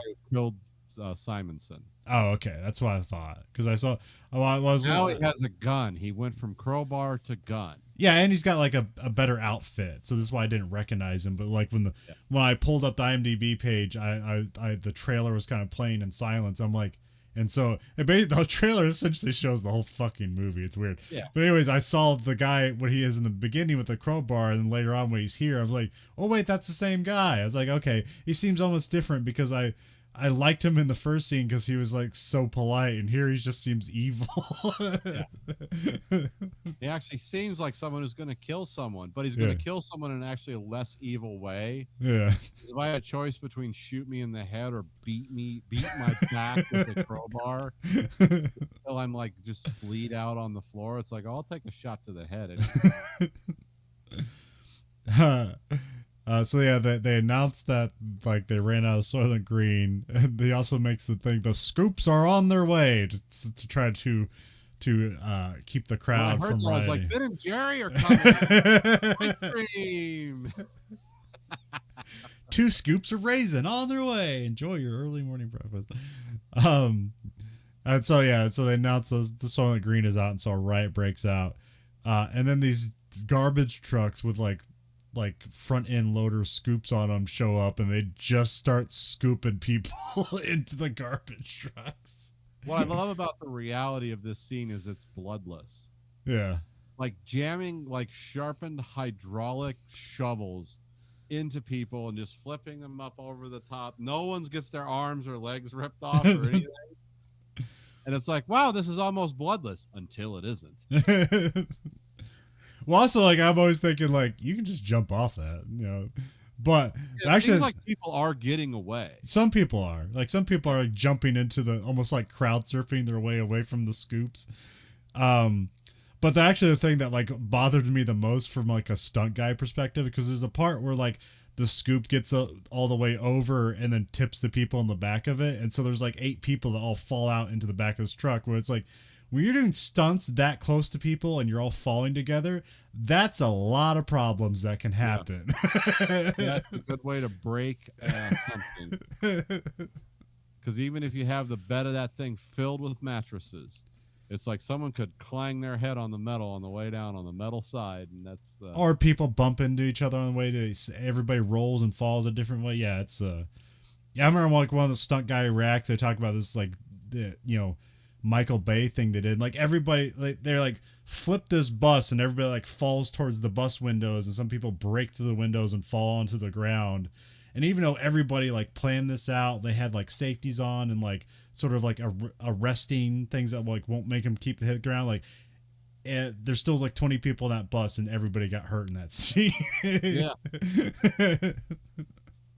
Yeah, because when a person falls on you, that's like a 200-pound weight in motion. Yeah. Like if an 80-pound dumbbell came at you, you'd be like, "Oh shit!" It weighs a lot more than that. Yeah, if a 120-pound woman, 5-foot-tall woman came at you, you'd be like, "Haha!" But no, it's like, yeah, that weighs more than an 80-pound dumbbell flying across the room at you.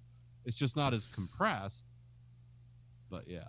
Yeah, it's not as hard, and a person can kind of fluctuate, but not a whole lot. It's still just weight and motion. It's still physics. Yep. It's gonna hurt.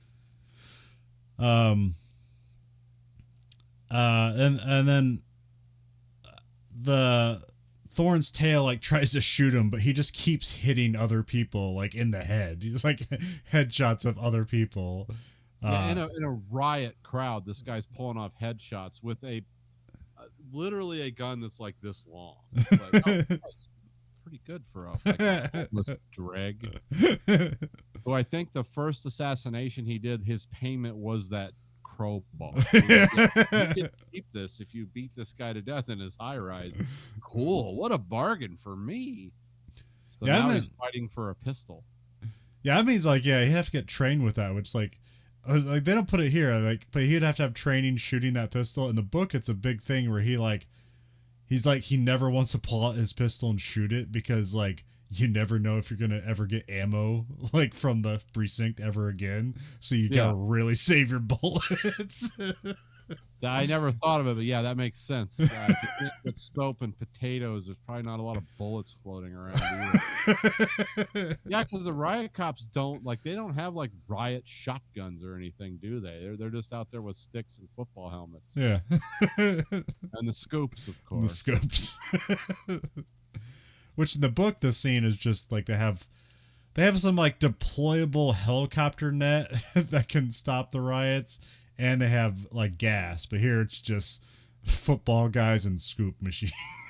And like I said, those scoop machines in the real world, that would be a bloody, gory mess if you deployed equipment like that. Yeah. Just pick people, like you would just snap legs and pierce people with the teeth on the front of that, and concuss their skulls. And when that thing was lifting up, like the clearance between the top of the operator cab as it goes up over the top, people have arms and legs sticking out. They get sheared off. It's like I know about equipment like this for just weird life experiences. Like it doesn't work like that in the real world. It would get bloody quick. I mean, you'd need windshield wipers to get all the blood off. It'd just be constantly, which they should have done in the movie. It would have been suitably dark, but I mean that would be the Verhoeven way to do it, but I don't think they had the budget for that. Yeah. Because I would want to show what like putting just simple, hydraulic lift on, because those garbage trucks work that way. It's just usually they're picking up a big dumpster, like a tip rail. Yeah. But they just put scoops on them and pick things up, and it's like that wouldn't work that cleanly. You need to know like how desperate this time is. But in the movie, it's kind of fun too. Like, why don't they do this at all riots? And it's like, because especially like those front end loaders, like they still have like the teeth on them, so like that's gonna run into legs and break things and impale people on those spikes alone. yeah, you would want, if you really wanted to do that, you'd have to put like Nerf shit in the bucket and have just a straight like rounded curved down edge. Yeah. So you could pick people up and get them in the back of the thing. Even then, it'd be wildly dangerous. You would break necks, backs, arms, legs. But it's effective. It looks weird, and it doesn't matter. Yeah. They're just disposable. Like they have too many people and not enough of anything else.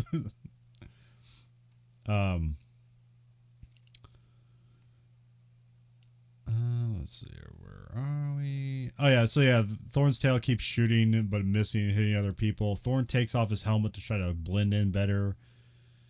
Thorne takes a shot in the leg, but then he gets the hold of the tail and kind of throws him under one of the scoops as it's coming down, and it squashes him and throws blood all over the place.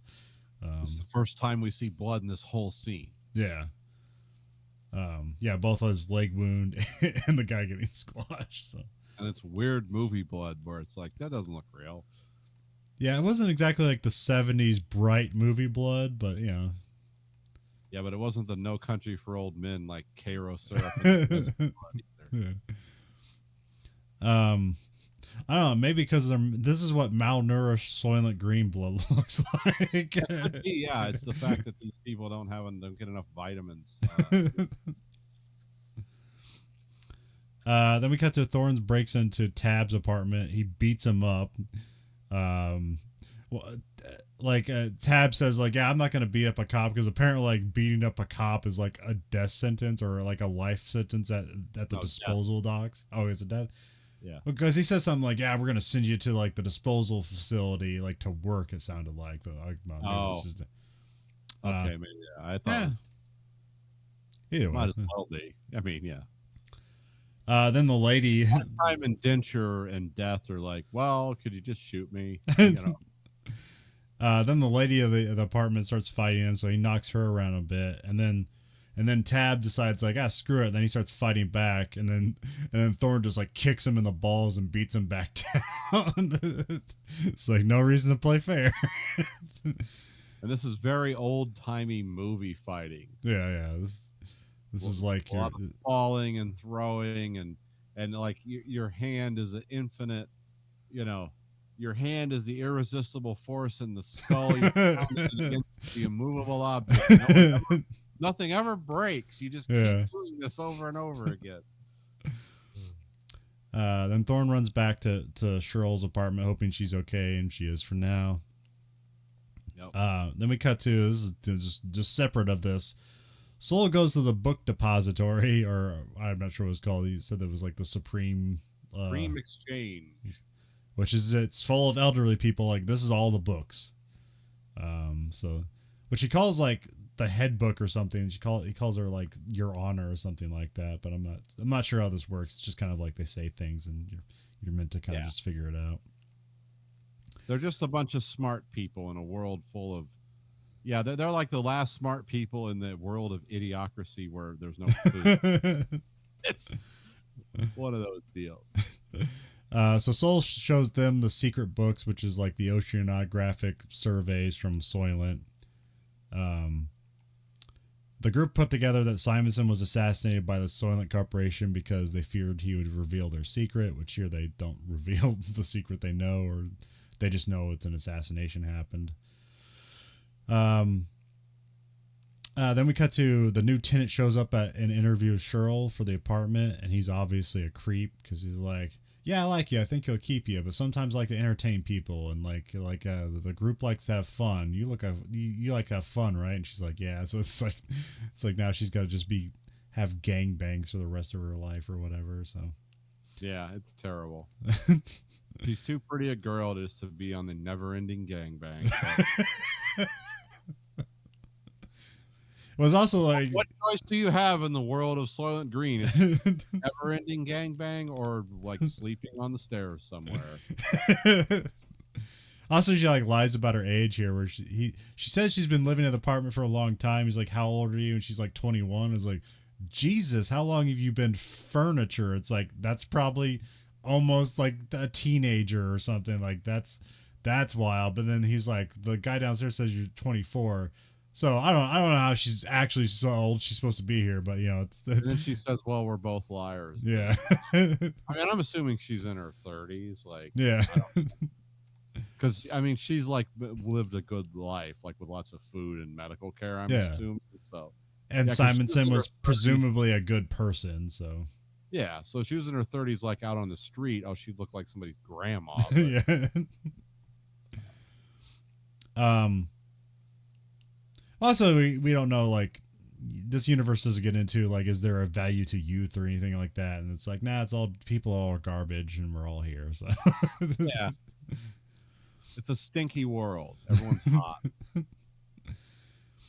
hot. Thorne gets home and he sees a note from Saul that says, "I'm going home," which is a thing he says when he's with all the books, where he's like, "What are you gonna do, Saul?" And he kind of smiles like, "I'm going home," which we have no idea what that means. Well, I thought like, oh, he's gonna go back to the apartment and do something. It's like, no, this is way different. A little different, a more permanent home. But yeah, it's Thorne sees a note that says, "I'm going home." He knows that mean. We don't know what that means, and he's worried about it. Saul goes to like, I don't know, some sort of medical facility. Who Dick Van Patten there leads him away, which I don't know. I don't remember who Dick Van Patten was. It was like, hey, I know that guy. He did a lot of TV stuff, right? I can't remember. Yeah, he did a lot of TV stuff, but he was kind of famous for doing upbeat stuff. We would know him most from Mel Brooks comedies because he was in Spaceballs. Okay. He was in. There was a few other things, but mainly he was like a television actor who was always like, kind of like the positive guy. So it was really weird to see him in this movie, even as kind of an extra doing a bit part. It's like, that's Dick Van Patten working at the euthanasia clinic. Like, okay, weird. Dick Van Patten has a dark side. So Dick Van Patten leads Sol away to you see all the people here are elderly, so it's like, what's going on? They lead him to like, it's mostly the a white of euthanasia today. Now euthanasia, it's like all young people. It's like, I need a bed forever, please. They don't have euthanasia clinics in the U.S. yet, but they do in other countries, and it's now become a pandemic of people like who are 24 who's like, yeah, I just want to die. It's like, whoa, this was for terminal cancer patients and the elderly. It's like, yeah, you're really not paying attention. It's like, Oh, that's weird. It's a mostly white room with like a bed, and then people on roads like tuck them into bed, and it's like, what's going on? They seem like nice people, like they're wearing Yeah. ceremonial robes, Yeah, and then they play like it's oh, classical music, beautiful classical music. I light recognize all the classical. music. Yeah. The room goes orange because he picked his best color, his favorite color is orange. They give him some wine. Thorne shows up to the facility and he sees like Soul through like this viewing window. The window closes and then Soul starts inside the room. Soul starts getting showed images of wilderness and stuff like that, and that's what he remembers from his childhood. It's like, yeah, this is what the world used to be like when it worked. Thorne puts Dick Van Patten in an arm hold and forces him to open the window, which he's like, you're not supposed to do that. And it's like, this is all, we have no idea what this is. Yeah. So it's like, what's going on here? And so that he opens the window and then he sees Soul and he sees what Soul's seeing.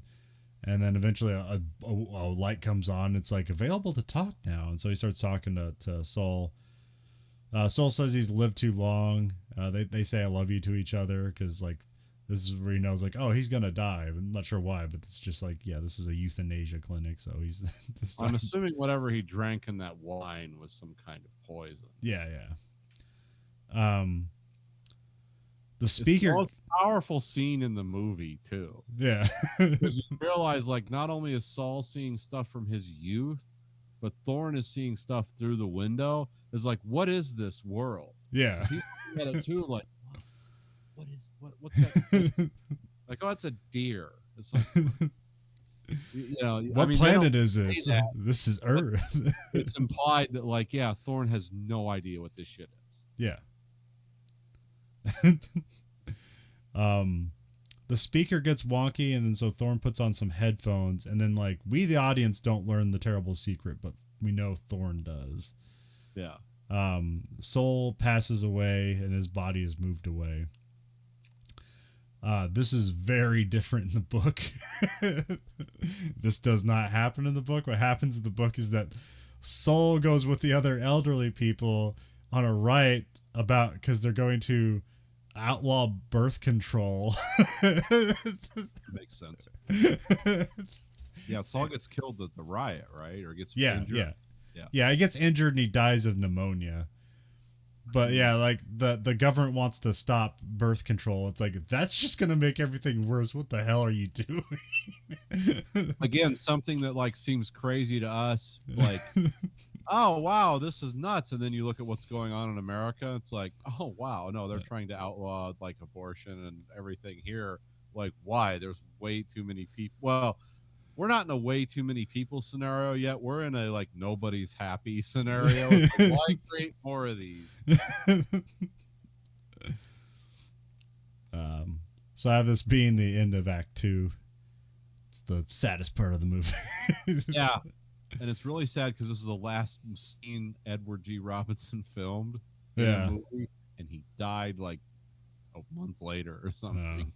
Like this was his last, because I checked, is like, wait, is that anecdotal? And is like, it's like, no, they didn't shoot this movie out of order. This was like the last thing he ever filmed was his death. And the reason it was so convincing is because he was actively dying. It was kind of like Yul Brynner in Westworld. It was like, oh, why does he look so weird? And so it's like, yeah, he had cancer and he was dying while they were filming that. It's like, that's awful. Yeah, I saw some trivia, but I didn't look up further on it. But I heard that like he was basically deaf at this point.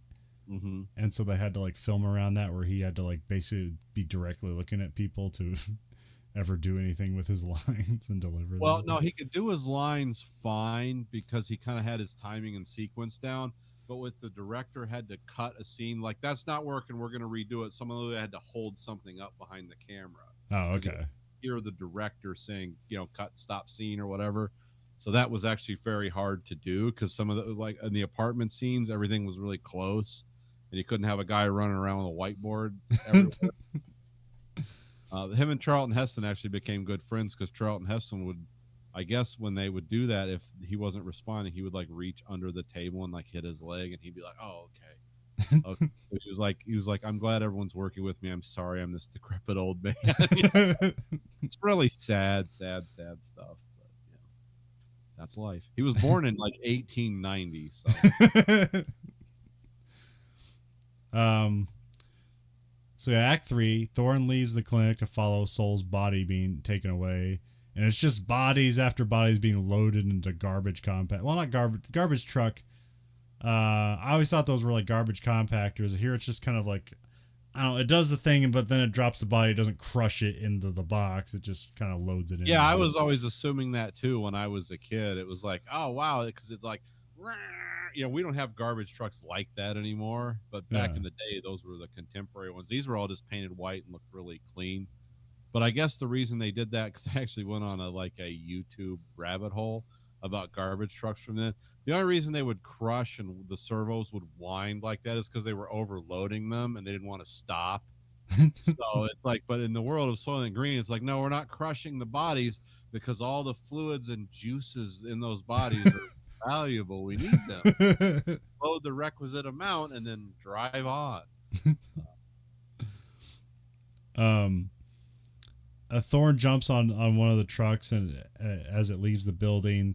Then he climbs and hides on top of the truck so that he can make it to the next part undetected. Which is weird because like the guy directly behind him in the garbage truck didn't notice him climbing up on top of it. But they don't have streetlights at work anymore. So. Yeah, there is no like tree or blade of grass shown in this movie, and it's like a long driving scene, and it's all through industrial areas. And then you see 4 dump trucks pull up to just a concrete pit, and the bodies are all dumped into the pit. Thorn walks away and kind of into the building while trying to stay hidden. It's just a bunch of industrial machines, just like generators and electrical stuff, and just. This was shot at the Citgo refinery outside of Los Angeles, I guess. Oh, okay. Where it was shot, and then some of it was shot in a power plant. It was the only part of the movie that wasn't shot on a set. So okay. This is why it looks weird, because the conveyor belt was set up, it was added in with all the Soylent Green chips on it. And it's that was the only thing that wasn't shot in a studio set in this movie. And then we have bodies are being conveyed into a giant vat, and then Thorn sees the conveyor belt full of Soylent Green and starts putting it together. But he's interrupted by a bunch of couple of workers that are spotting him, and so he runs away, and he ends up throwing a couple of guys from railings. Presumably one to their death. One other guy just kind of fell on the Soylent conveyor belt, so he's probably fine. Nah, he smacked his head on one of those rollers, and it killed him. Oh, okay. Take it from someone who's worked a lot of long shifts in factories overnight. If I saw some strange dude in the plant, I'm not going to be like, "Hey, you, stop!" I'm just going to going off my checklist, well, whatever the hell that guy's doing, as long as don't shoot the place up. But I don't work in the world of Soylent Green. Thorn hops in a truck again as it leaves the facility, and then an alarm starts blaring. We cut to Thorn's back on the street. It's night. It's outside the public library. He calls in to the chief, but he can't get him on the phone. So then he calls Cheryl and basically wishes her will. And he's like, "Just live." She's like, "I want to live with you. This guy's terrible." It's like, "No, you don't get it. You gotta live." Yeah, gotta live. You're in gangbang world now. There's gonna be strawberries. There's nothing left for me, but you can live in this terrible world. Then the chief gets patched through, and there's a bunch of corporate assassins that start a firefight with Thorn, and led by Tab. Yeah. Thorn gets shot by Tab. Thorn loses his gun in the night. Then he runs to the church. He's hiding in the church and tries to get the drop on Tab, but he's weak, and so then Tab turns around and just beats the crap out of him. 4 people at this time. Yeah. In a gunfight, a weird gunfight with very small pistols. Yeah. Revolvers. But Thorn's weakened, so then Tab just beats the crap out of him, and then Thorn kind of acts like he's incapacitated, and he uses this as a distraction to grab a very dirty and beat up chef knife and just shoves that in his chest. Also, there's a lot of a bunch of accidental headshots here too. Just like just everybody's heads in the way of every bullet in this movie. Yeah, no one can get their weird, dirty heads out of the way of the bullets. So yeah, finally kills Tab, and then the chief shows up, and Thorne tells them that they have to get the word out. They're like, the ocean is dying, the plankton it's dying, so the green is people. It's people. Yeah, so yeah, it says Soylent Green is people. We gotta stop them somehow. And then like they're carrying him out on a stretcher, and we got a freeze frame of like Thorne's bloody hand. And then his credits just roll over like stock footage of nature footage, and classical music plays just like it was at the euthanasia clinic. Yeah, it's like the best dark movie, Just 70s dystopia movie ending. Just ever. leaves you on the weirdest odd note. It's like, oh, well, that's the thing. Like, oh my god, and the movie's over. It's like, now you deal with that. We put that in your head. Well, here's what I dealt with trying to, because I watched this movie like last night and did like a frame by frame watch of it, and then I read a bunch of things about it, and a lot of people don't know about it. I was in the coffee shop today getting a coffee, and the coffee people always try to make conversation with you. It's like, you having a good weekend? What are you doing? I said, a podcast about the movie Soylent Green. It's like, I've never heard of it. It's like, you've never heard of it. And I realized, oh, this person's like 30 years younger than me. They've never heard of it. And so I try to explain it. I was like, you know what Charlton Heston is? It's like, you ever watch Ben-Hur, The Ten Commandments? And I feel like I feel like Saul in the movie. It's like, you don't remember the world of before. But yeah, I was thinking about this movie a lot. Now, like I said, I was reading some things about it. There's not a lot of reviews or talk about this movie. It's not as much as I thought there would be. But so I started to wonder myself, it's like, okay, the thing everyone knows about this movie is literally the last 30 seconds. Yeah. Where it's like, it's people, Soylent Green is people. He's yelling it as he's being gurneyed out of the church. And it's like, would anyone in this universe care if they knew that? Because it doesn't seem like this is a world based on morals or structure. It's like, cool. There's lots of those. We can make plenty of this green Soylent. Yeah. Because there's plenty of the people. I mean, all you got to do is kill them and eat.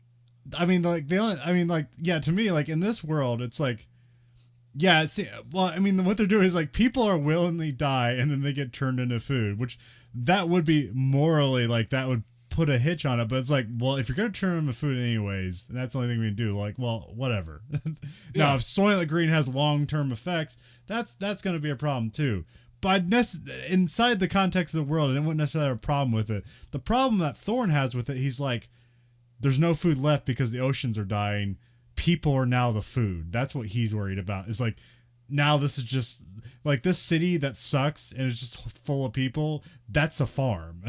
But I don't know, there's a similar thing in Snowpiercer where they find out that the gelatin food things are made out of cockroaches and people are like, throw up and stuff like that. It's like, dude, as long as I don't have to eat live cockroaches, who gives a shit? You turned it into gelatin, whatever. It's like, I mean, because here's the thing, like in the continuum. Okay, in the world of Soylent Green, plankton has died, which is just a trigger concept because we all know the bottom of the food chain in the real world is plankton.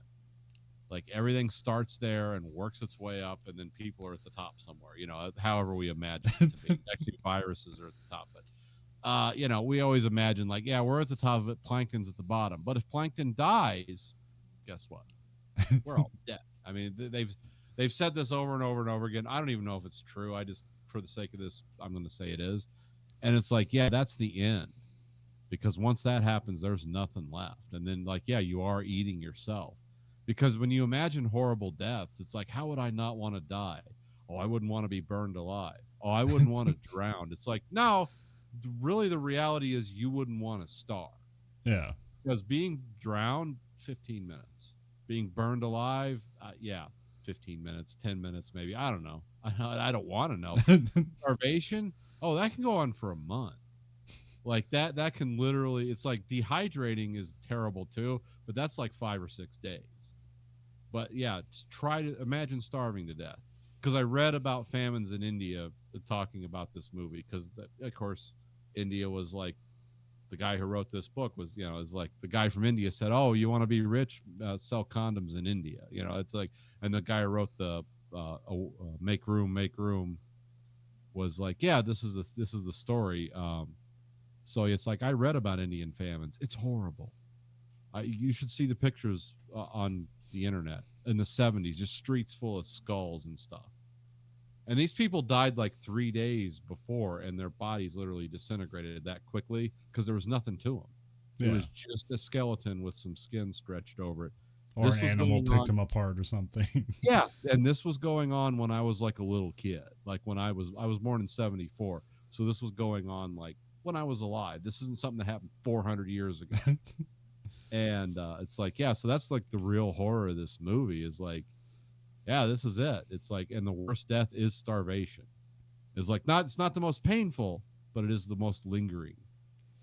It's like cancer that never gets cured, or that doesn't just shut down your brain. Like when you starve to death, that takes a long time, because on the way you're going to eat a little bit. You're always going to find a little bit of something, or you're just going to eat grass or anything to stop the feeling of hunger. You're going to do it. You're going to strip the butt. It's like they had trees, like places in India, like the pine bark or whatever. It's like they would literally eat the bark off the trees, top to bottom, for 100 acres, and I that had, it didn't like make you. It didn't provide you any sustenance. It just stopped the feeling of hunger.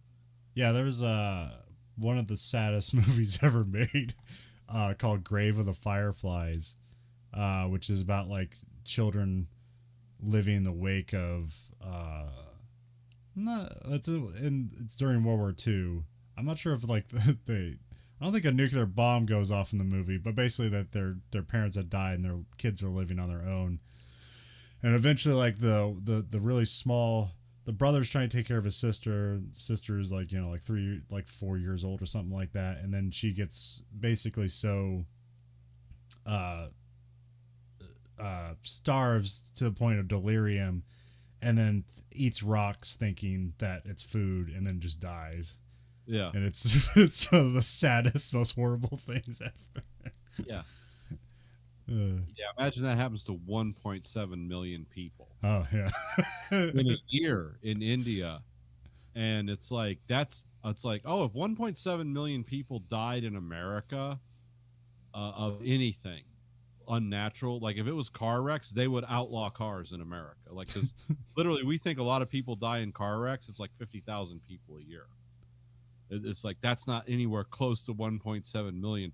That happened year after year after year in India from 1958 until like 1979. But they have a billion people. So it's like, well, that's terrible, and that's just straight up the worst death you can imagine. So again, the point of that is like the crucible that the writing and thinking in this movie was baked in was like, oh yeah, this famine is real, and it's like the worst thing that can ever happen. And now we're in a universe where the plankton is dead, which basically means the earth is dead. Like any life on earth is over at that point. I don't know if that's true or not. I'm not a biologist, but I'm going to assume it's true because it's what I've been told all along, and it's what everyone else has been told all along. So Well, in the book, they have basically like submarines that act as because like all the whales are dead, but so they have built these submarines to gather plankton to make Soylent out of it, um, which isn't represented here. But also the whole Soylent green reveal, and it's being made out of people, which is the big reveal of this movie. Not in the book. The book is just the sad thing that the population is going to continue to grow until everybody dies. yeah, and everyone's going to die from the 1% to the everyone else. It's like Yeah. eventually this is not going to be sustainable in any way because people are just going, once they find out they're going to starve to death, they're just going to riot and burn everything to the ground. It's like they're not going to just like, well, let's go sit down and die peacefully. That never happens. Unless there's a lot of guys with guns stopping you from doing that, which, if like, well, we're going to starve too. So yeah. In this world, they don't even have enough bullets to really stop all these people. Yeah, There's more yeah. people than bullets. That's the thing. Like, even the rich people, like couldn't get like parts for their security cameras and stuff. That was the thing. It's like, well, this is state of the art security, but the company that made all this stuff went out of business 3 years ago. So it's like, supply chain issues. So we're sending a probe into space containing the supercut of scenes from the imperfect collection that is the Verhoeven Effect. We have one scene to choose in this movie to shove into the collection. Nathan, what scene are we sending into space? Oh, the opening credits, which explain the whole movie. I mean, as far as like, what's the point of this movie? The opening credits. Which weirdly were done by a different director than the guy who directed the movie. Oh, okay. Yeah, I guess you were talking about those scenes where it's like, oh, did I start watching the wrong movie? This Little House on the Prairie. What am I seeing here? Yeah. The reason the intro of the movie is like that is because the studio is like, no one's gonna get this. We need to have some kind of preamble, so they hired another director to make the intro to the movie. It was a whole different guy. That's why the style of it and everything is completely different. Huh. I guess the original intro to the movie was like, oh, this is the world, the population, New York, 40 million. It was more like a Escape from New York intro, where just like some stark facts and then roll in, and the people at the studio thought, nope, that's not going to work. So we're going to do this intro, which makes people think they bought the wrong movie on Amazon Prime. It's like, no, this is it. Okay. I had to keep moving the mouse. Yep, Soylent Green. Okay. That's the scene I would send. All right. Because it explains the whole, like, this is what this movie is going to be about.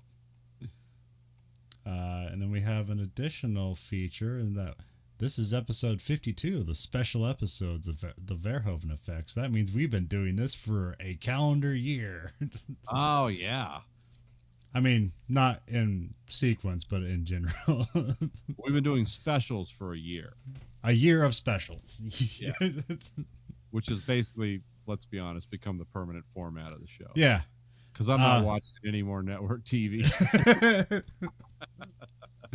Yeah, because that was like a 6-month commitment to watch 3 network television. I mean, I thought we did well with what we had, but it was the specials are a bit more fun and a bit more rewarding. It's actually easier to do the network television stuff because it was shorter and a lot less notes. But like with these, I like to was it based on a book? I'll read the book. I'll watch a sequel and stuff. So it's actually more involving, but it's funner that way. So yeah, when we were doing the network stuff, I was like pulling guns out of my collection that were similar to the guns in the show.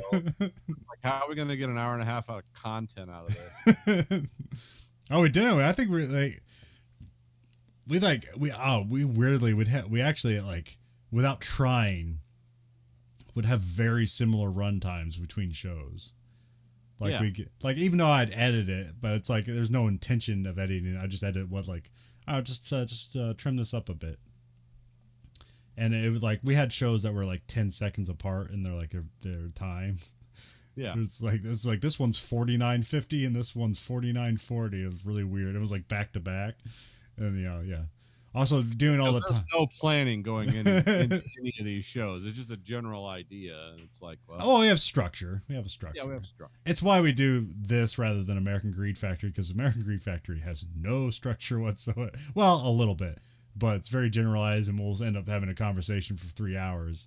So this is a bit more structured and presumably take less time, but we've managed to, because we're not doing Greed Factory, we kind of spill a little more Greed Factory into this because we do it a lot less. Like Greed Factory works its way into this now, but whatever. Well, I try not to do so many political polemics and like half-hour speeches about the state of the American. We kind of keep the digressions down. Although sometimes when we do a movie that's like not really worth it, we end up going into digression. Yeah.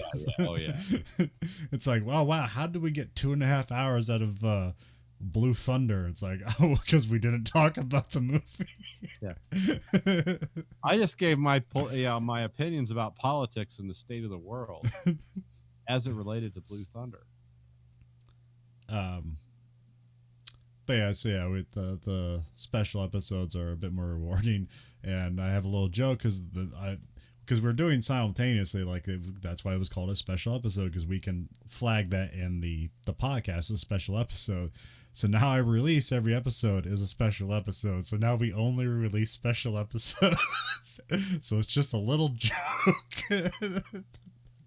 Just imagine that ABC intro where it says special and it would like rotate around. I can't play it because we'll get taken down. Just remember it from your childhood. Which I also have a lot of. There's a bunch of in jokes which I've never talked about, and maybe noticed, maybe you haven't. But there's our first special episode was Rollerball, which might be one of my favorite episodes we've done. It was the first one, and I got to play a little piano. Read the book and did all that stuff, but when I wrote like the notes for it, I kind of do like kind of like a quick summation of the movie, what's it about, but try to be humorous about it. And so in Rollerball, I was like, in a violent future, blah blah blah blah blah blah. And then the next movie we did was Zardoz, and so like I was looking, I was like, well, I need to make new notes, and it's like, well, how much can I salvage from the previous notes? And it's like, okay, the intro and the weird world, and we dive into the weird world of Zardoz. Because I also said we dive into the real world of Rollerball. So I keep that and I just changed the movie title. And I was like, well, then we keep that because it's also in a violent future. And so now on all the notes, no matter what the movie we do, whether it's violent or not, I always write in a violent whatever. Like even Instant Family, which is a comedy, I wrote like in a violent modern society. A couple Purple Rain. In the violent 80s. Yeah, so that's another joke. This whole section of movie we're doing right now is we kind of like, I don't know, sometimes like we should actually have a lot more time to do these movies than we do. Because sometimes I forget to write the notes and send them to Nathan, and like I send the notes out around Wednesday. It's like, here's the movie we're doing. It's like, oh great, you give me. I now have like 2 or 3 days to read a book, do research, watch the movie. It's like, oh, so I just arbitrarily chose a series of movies ahead of time that we can kind of be predictable. And the only thing I did is like I just chose movies with a color in it. So that's what we're currently doing. If you didn't notice, we're doing nothing but movies that have a word of color in the title. This is the color, yeah, the color battalion. And I only figured out like 3 movies ago, like, oh, I should probably change the background color to the movie. So, yeah. Oh, what else? What else about the show? Oh, I don't know, Nathan. Do you have any favorite episodes we've done of this, or infamous episodes, or what are your memories so far of the podcast? Oh, I liked Rollerball. I think that kind of started a trend with how we actually talk about movies. Because I know, like the Verhoeven Effect. We have this whole thesis, and I'm like, oh, I got to find some like really weird, obscure, nonsensical things that may or may not be happening, and then I stopped doing that because it wasn't fun. It was just like, no, what does it really mean? It's just like with this movie. It's like, I'm just going to talk about all the books, and whatever, like whatever fever swamps and whatever fugues people were in when they were writing about the end of the world in the early 70s and how we're all going to die and how it relates to like how they've always said we're going to die for the last, 30 years. Because, when you're a teenager, you think like, oh, the end of the world is profound. And all these predictions and prognostications they have about, how everything's going to end is like, this is really important. And then you watch movies from the 70s. It's like, oh, they were saying the same shit back then, just a different package. So, that's what I like. Because a lot of the movies we've done on the Verhoeven Effect are in this genre of like, it's the end of the world. It's utopia, dystopia. Like, how does it all end and where's it going to go? So I feel like this is a lot more controlled and a lot less random. So I'm able to hit on the same themes and go to the same resource or same research resources and, be consistent in my message. Whereas American Greed Factory is just like, I was all over the place and I've really got to get drunk during the podcast to be funny because I'm pulling, it's coming at me from so many different directions. Whereas this seems a lot more focused. But I did really like Rollerball. when we Yeah. actually did our first Verhoeven Effect movie, where we're going to apply all that thinking to a movie instead of like serialized TV, which is basically there to sell commercials for Chevrolet and maybe sometimes be profound. But Yeah.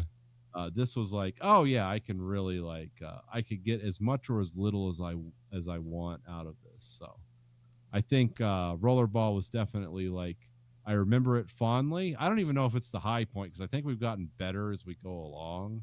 Yeah. It also depends on what subject we're choosing because some stuff is just there's no depth to it. It just looks cool. Um, What do you think the worst movie we've done so far? Not necessarily. Well, I mean, what are the worst to watch, or maybe the one you had the least fun with? I'm not sure. oh, I'm trying to like Instant Family, like some of those comedies from the I 90s. yeah, I liked Instant Family. It's just hard to do commentary about a comedy because basically it's like, here's the joke, wasn't that funny? I mean, it was Uh, funny for us to try to do it, and I didn't hate the movie. There was like yeah, nothing wrong with either thing, but yeah, it just didn't jive together. I felt like oh, I've really got to let Conlon like guide the premise here, and I'm going to throw sarcastic remarks in because I don't have any ideas. But with movies like this and some of our other movies, like, oh, I have a bunch of ideas. I'm not going to be able to fit them all in. And sometimes I'll talk to you and I'll realize, oh, that wasn't such a good thought I had anyway. It just seemed funny at the time because I came up with it at work.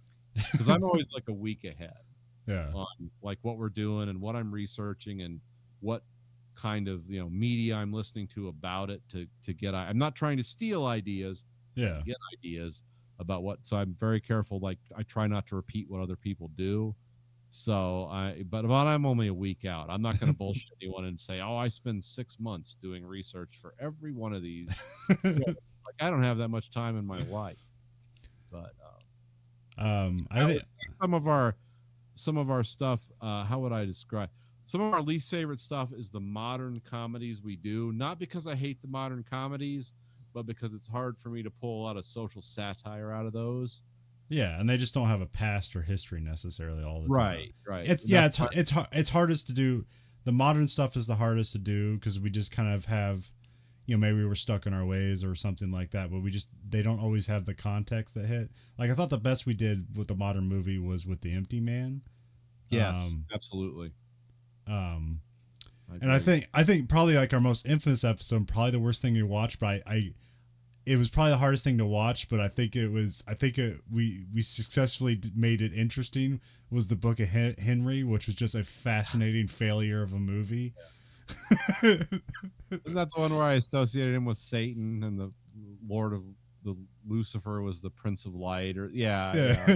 Yeah. I was really like I had pages of notes on that movie. It's like, how do I make this fun? Such a fascinating failure, and a guy didn't get to make a Star Wars movie because of it. Yeah, it's a weird world. Where is this going? But I don't know, that's a similar problem. Like, cause I don't know if you listen. I don't think you've listened to the Action Boys, but it's almost what I base the podcast on. So we kind of handle. I kind of got to jump around sometimes to like, oh, we can't do that movie. They already did it. Or or if an episode comes out, it's like, oh crap, there's like weird. There's two different. There's the Watch Cast, which is what the Nextlander guys do, and then the Action Boys podcast. But they kind of end up in a lot of the same things, like 70s to 90s movies. Which just have a lot of a nostalgia attached to them, which is why you end up going back to them. And there's been just a lot of weird stuff where like we're doing that same movie at the same time, so I can't listen to that episode because I can't hear their take because I'm just going to repeat it on the show here. Yeah, So, I mean that's the problem I have. The reason I don't listen to a lot of things you talk about is because it's like, well, I'm just going to be repeating that. Because like most like fat middle-aged guys, it's like, oh, just as electricity acts, I will follow the path of least resistance. It's why like I love Red Letter Media, but I can't watch them because I'm just going to repeat the shit they say yeah. because it's funny, and I don't even have to do the work. But it's like, oh, that's plagiarism or whatever this would be. That's why I have to like talk about the Middle Ages and the Black Death and the Napoleonic Wars and try to relate that to whatever movie we're watching. because if I just watch and listen to other podcasts, I'm gonna repeat the stuff they say because Yeah. a lot of it's pretty damn good. And it's like, why would? Well, because somebody else did it. Oh yeah, we're not supposed to do that, right? Shucky darn. But yeah, we also started this podcast with an idea of like, let's see if we can actually get money off a podcast, and didn't happen. Didn't grow an audience. Didn't do anything, but that's fine. We just like doing this for ourselves, and if something happens, it happens. So I don't. Oh, I learned about. Let's see, how old am I now? 48. Yeah, I learned about 40 years ago. Like, check your ego at the door on anything you're going to do, and just have fun with it because, yeah, it's either going to work out or it isn't, and it's like luck and magic and a bunch of other shit you can't control are going to be the controlling factors. So, have fun. Um, And also realize we both have like real jobs that we do and families and shit we got to do. And it's like we're not doing 60 hours a week just on this. Yeah, I always thought like our thing is that we're kind of overeducated blue collar people commenting on stuff, and maybe we have a different perspective than like people are professionals at this. Yeah. That's but I can't sell that. Also, like actually the audience that we draw in is like the audience we don't want. It would be a lot of just conservative shits. Yeah. Which if they listen, fine, but it'd be we'd have weird arguments every time we'd have disagreeing on political stuff. So we don't have that audience either, so that's fine. Yeah, that's good. I don't have to like, oh well, here comes the opinion brokers, and how am I supposed to twist my spine into getting Patreon support for that? And it's like, yeah, I'm not even worried about that because I actually have a real job. So, but hey, we can sell you a T-shirt. We never did that before. Well, I guess technically we did, but we have listener support. We figured that out. Yeah, so we know these are things. Yeah, we opened up the avenue, but oh, but hey, look, another thing too that's golden about this is like this is no pressure. Yeah, I can just sit down and be a drunken fat idiot for 3 hours a week, and like, hey, I'm giving you all this money, you're not doing a good job. It's like, no, I have someone who expects that from me. It's just it's not you guys, because it's like you either listen or don't. It doesn't matter. It's not going to get any better than this. It's not going to get any worse. It's not going to get any better. And I know if we actually had in comments, I just know all the things they'd say anyways, because I definitely laugh at too many things, say way too much. But I'm like the producer of the podcast. Like I know mostly people want to listen to you, Nathan, but the podcast mostly happens because of me. So together it all works. Yeah, I'm just showing up and lending my voice to something. And I'm also like, I have a dual life as an internet troll, and I love the most horrible shit you could say about me. Like, I've already said it, and it's like, and I could say a lot worse about other people, and it's like, but nobody wants to hear that, so that's my secret life. And well, that's also like why the podcast, we edit out the swearing. Although I actually don't know what swearing I'm supposed to edit out. There's no guidelines to it. I just put out, there's a button that says explicit or clean. And I edit out the swearing I think people would be offended by it, but there's no guidelines whatsoever. So we put out a clean episode in the idea that it would end up in more places. No idea if it shows up in a search function at all or anything like that. We never tried advertising on another podcast, but I looked into that one time and like it just got weird. It's like you got to call a bunch of people or know somebody. It's like, okay, if a podcast doesn't want money, oh well. Hey, I'm here to give you money. It's like, wait, are you neo-Nazis? Like, no. How do we know? It's like, well, we've got thousands of hours of content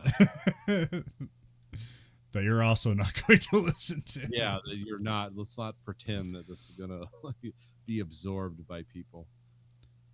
And then in the editing process, I've kind of gotten to I haven't done the QC on this, but to save time in the editing process, I put it into Adobe Audition, and it's I can shrink the sound file down, so like it plays faster while I'm editing it. So I shrink it down to 70%, so like it basically plays at like 1.3 times speeds or something like that. And so that will cut out like a half hour of editing time. Yeah. And it really doesn't sound that different. The voices don't sound that different. When I have the opening music, that sounds really weird and different. But at 70%, I'm editing all the pauses and stuff out of there and then uncompressing it to the real format afterwards. And as far as I know, I don't pick up it being weird because of that. But that's a little time saver thing I do for the podcast.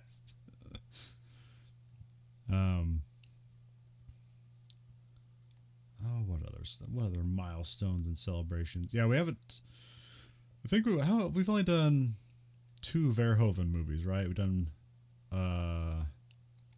what's that? Flesh and Blood and Basic Instincts. So we still have after this feature, I think we'll do a Verhoeven movie. It might be RoboCop, I'm not sure. Because RoboCop is essentially the genesis of our phrase Verhoeven Effect and the podcast in general. So that's going to be a very special episode. Yeah, or Starship Troopers. Yeah. Starship Troopers is where this really became evident. Of like, oh, wow, this is nuts. It's like, yeah, you can find deep meaning in anything as long as you believe. It's just like religion is real as long as you believe. Yeah.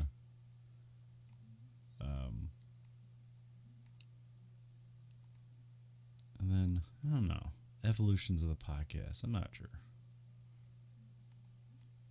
But any other favorite episodes, Nathan?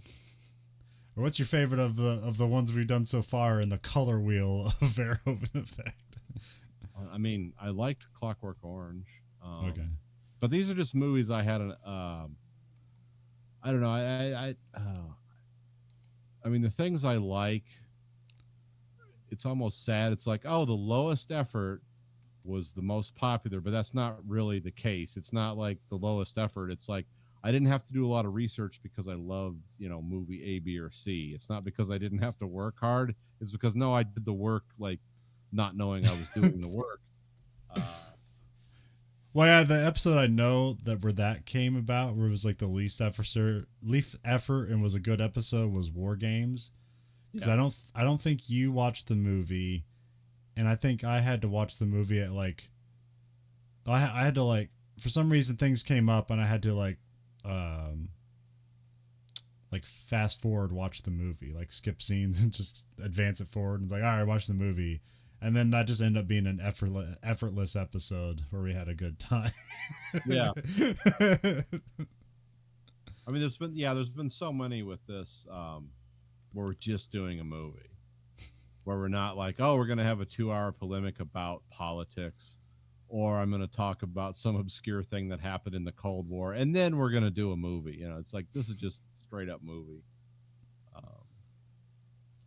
Yeah, but I'd say like a Clockwork Orange. I don't know if that, like, in terms of quality control, how that stood out as a episode, but I enjoyed it. I think it's actually shorter than most episodes because it's like, what are you gonna say that hasn't already been said about a Clockwork Orange? Yeah, that's a problem. It's like the more obscure stuff we get into. Like, I remember when we were doing that Criterion Collection stuff, and it's like, yeah, this is movies that like 4,000 people in the U.S. have ever watched. It's like, oh, we can really jam some stuff in there, but yeah, this is more like generalized, which is cool. I think the most research I've dumped into an episode was the Basic Instinct episode, where I watched the movie, I watched the sequel, I read the autobiography by Joe Esterhaus about the making of that and stuff like that, and then I even watched the spoof movie Fatal Instinct. Yeah, that was the one I dumped the most extra effort into. I think that's a good episode. It's also one of our longest episodes. You had a lot of facts in there. I was kind of letting you take the lead on that. I was just commenting on like, hey, crotch shot, great. She's really hot, that was kind of like my commentary. Let's see if we can find the longest episode we've done so far. Yeah, just go to Google, longest episode of Verhoeven Effect. It'll pop up. If we got like 2 hours and 22 minutes out of Le Cercle Rouge, I don't remember how we got so much time out of that. Oh, which remind me of that one. French heist movie. Oh, no, it was just visually, it was really cool. I remember that. Yeah, that was just like a really. I mean, yeah, those French movies are. Reds was 2 hours and 28 minutes. That might be our longest episode. Yeah, that one was just a lot of historical context. Yeah, and it was just a long movie to begin with, so I also had to. Well, that and I actually could actually talk to people. Yeah, we can go into a history lesson because I also had a lot of questions for you. It's like, you know about this, Nathan? Like, just tell me about it. Yeah, I have like a labor studies background. I live in the Metro Detroit area, and I know a lot of people that are involved in the labor movement. And it's like, yeah, these are things I've heard over the last 25 years. I've had conversations in coffee shops that are like amazing, and then I realized like, oh, everyone doesn't get to have these talks because they don't live in like one of the 3 places in America where there's still like a militant labor movement. Hey, don't worry. In a couple of months, I'm going to send you pictures of me around a barrel outside holding a picket sign. In a Michigan winter, like it's going to be my first time being on strike, and it's not going to be like the Writers Guild strike. It's going to actually, Yeah, we got 2 hours and 28 minutes out of Reds. That was our longest one. Or I think our second longest one was Blues Brothers. We got 2 hours and 25 minutes out of it. Yeah, that was a lot of nostalgia in that. Yeah. And I think there were a lot of polemics in Blues Brothers too. Yeah. I think there was probably something going on in the world where it's like, I'm going to horn this in. Well, that was a lot of us picking apart. It's like, for a comedy, this really isn't a comedy. Like, it's a very, like, we're comparing it to like Blade Runner and stuff because like this is a lot more bleak than I remember it, which was a fascinating take to have about a comedy. Like, I don't really remember. I remember this being just a fun comedy when I was a kid with goofy car chases, not like this bleak like depiction of the world and there's like really no future and stuff like that. So that was stuff we could dive into. Well, I also think with us, like, it's like anything that happens in the because we grew up, I mean, you grew up especially mostly in the Midwest, and and we live in the Midwest, and we've touched all the major cities in the Midwest at one point or another in our lives. And it's like, so anything based there, we're going to have a lot of little things to focus in on. Where if we're just watching something about New York City, it's like, even though I actually lived outside of there for a little bit of my life, it's like, I don't have anything. And you were born practically outside of New York City. We don't really like relate to that. Like, it's like, oh, this is cool. I guess this happened. Whatever. Like the Blues Brothers is like, oh, every Christmas we were in the place where they were at, at some point or another. And my wife was born in the city where, the bar Good Old Boy band was. It's like, that's crazy. Like, we have a connection to that. Yeah. Whereas if it's like, oh, this happens in Los Angeles, it's like, this is cool. Never been there, never will, has nothing to do with me. It's like, yeah, this is, and maybe that's where we failed. It's like, maybe we in those places, paying $5,000 a month for rent, working on the docks, and just for, I think probably Instant Family is our shortest episode. Yeah, but again, that's hard. Comedy's really hard to do.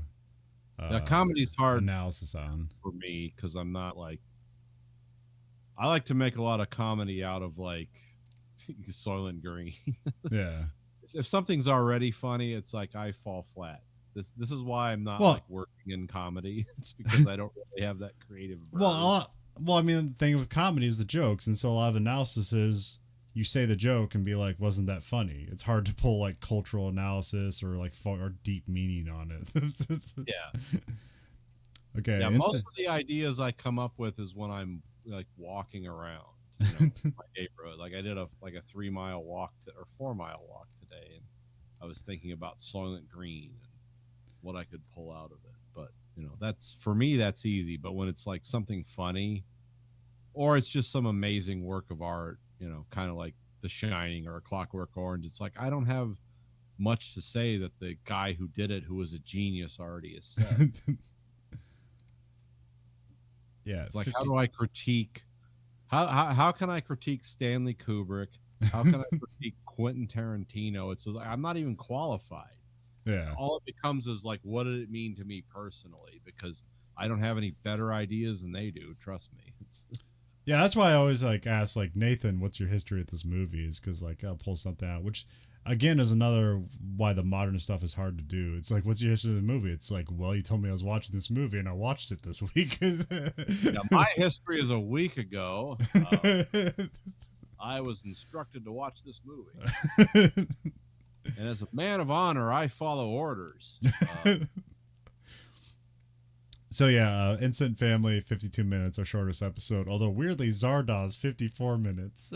Yeah, the problem with Zardoz, it was so nuts. It was like we let them. It was always. I remember in that episode, I could be wrong, but my recollection of Zardoz is like, watch the movie, watch the movie, watch the movie. We said that quite a bit because it's like we can't explain this. You got to watch this and then listen to the episode because it's funny in retrospect. And I think Dad actually did, because I know he was interested in that. Is like, what's a Zardoz thing? It's like, well, you got to watch the movie and then listen, because I can't like give this any perspective that's going to make sense. Well, also I think I've slightly changed my note taking style, where now I just take way too many notes. Like I'm essentially, I like have like bullet points and sub bullet points, and I'm essentially just looking over. It's like, this is the next part. Like I'll read that. Like I almost never skip my bullet points. Like I read it aloud and we talk about it. And almost every bullet point I chuckle at for some reason. It's like, this happened, and somehow I chuckle for no reason. But it's funny to me, and I can't explain why. I don't know. And I appreciate that, because my notes are basically like in my reading section on Safari, where I just like, add this page, add this page, add this page, and so like your notes bring a cohesion to this that I'm not doing anymore, because I'm just like, I have a page full of facts that I'm looking through. By the way, anyone watching this on YouTube, I don't have a nervous condition where my eyes jut around all the time. I'm just reading notes on multiple things. So. And I also don't see where there's shit anymore, so I got the notes like blown up really big, like the letters are this big for me. Because I can't wear my glasses on the podcast because for some reason I fog up really bad. So. And also I hope you appreciate the chapters on your podcast platform of choice if it supports it, because that was a whole to do to get that to work. I have to open up a DOS prompt and enter in a bunch of fun things to make that work. I have to convert the time code into seconds to make it work. Well, I appreciate it when I'm walking around my neighborhood. On rare occasions when I do listen to our podcast to see if I can do anything better, which is any long-suffering listeners of Greed Factory or Verhoeven Effect know that's like never translates into reality for me. I'm still doing the same nonsense, but I listen to a lot of podcasts. There's a lot of podcasts out there. We're not the best podcasts, but I definitely know we're better than a lot of podcasts. So we're somewhere in the middle. Yeah. That's all I can say for myself. Well, I try to keep it moving because I don't want to read shit off the internet during the whole show. So sometimes I'm like, skip it, fuck it, well, fix it in post, whatever. Well, I remember we're doing the TV show stuff, and I looked up like, there's got to be podcasts about Miami Vice, and I looked up like the most popular podcasts on Miami Vice, and it is so dull and amateur, and it's like hundreds of thousands of people subscribe to it, and I was like, how this person just must have just hit the mark in a weird way where it just came up in the search engines or whatever, and then just people blindly listen to it. It was so terrible. I was like, we're obviously better than this guy, but we're getting none of his followers. And also, there's a lot of bot stuff out there, so maybe he doesn't have any followers. Maybe it's because Miami Vice is a very nostalgic thing, and it just gets a lot of automatic downloads from bots on the internet, because that's most of our downloads. From Greed Factory, we have hundreds of thousands of downloads, no comments. So none of our downloads are from actual people. That, or we've just found the most stoic, isolated. It's just like, I'm just going to listen to this and accept it as it is and never comment. Because that's the kind of person I am. Yeah. I don't comment a lot unless I'm on one of my Reddit alter egos where I'm trying to, I don't know, cause rebellion. I mean, I just don't have that kind of personality to, like, I don't know, gather an audience. Because I remember I used to participate in, like, message boards and stuff like that, and I had no interactions there, write a thing, and then people either wouldn't comment on it or they have a negative reaction to it. And then, like, I'm listening to other podcasts, and it's like, how'd you get this job? And it's like, they hired me from the message board. I'm like, I don't know anybody from the message board, and everyone seems like an asshole. How the hell did that happen? I've the person you see on this video, I get like no responses to anything. The fake person I can be on all kinds of things, I get lots of responses, but that's not me, because I'm not a frothing at the mouth lunatic. I just play one pretend on the internet because that's not fun. So yeah, the real me is like boring. Well, I know there's like things I could do on the YouTube end, because I need to reorganize. There's the landing page is a mess of stuff. Like, if you subscribe to it, you'll get stuff in order, but otherwise it's like, it's weirdly jumbled in a mess, and I don't know why I'd have to organize it. Yeah, I was wondering about that myself. I was like, why is this all so random? But then that's like stuff about computers I don't know any shit about. So. I don't know. It's because we like live broadcast. There's a combination of stuff that's live broadcast and stuff that is published. And the published stuff kind of takes this weird priority over the live stuff, even though the live stuff is all the current things. Like, there's like some Greed Factory episode. It's like Greed Factory episode 352 or something like that. It's like most watched episode, and it like rises to the top of the video list. And it was like, what was special about that episode? I have no idea. Why is it up there? Why is it listed first?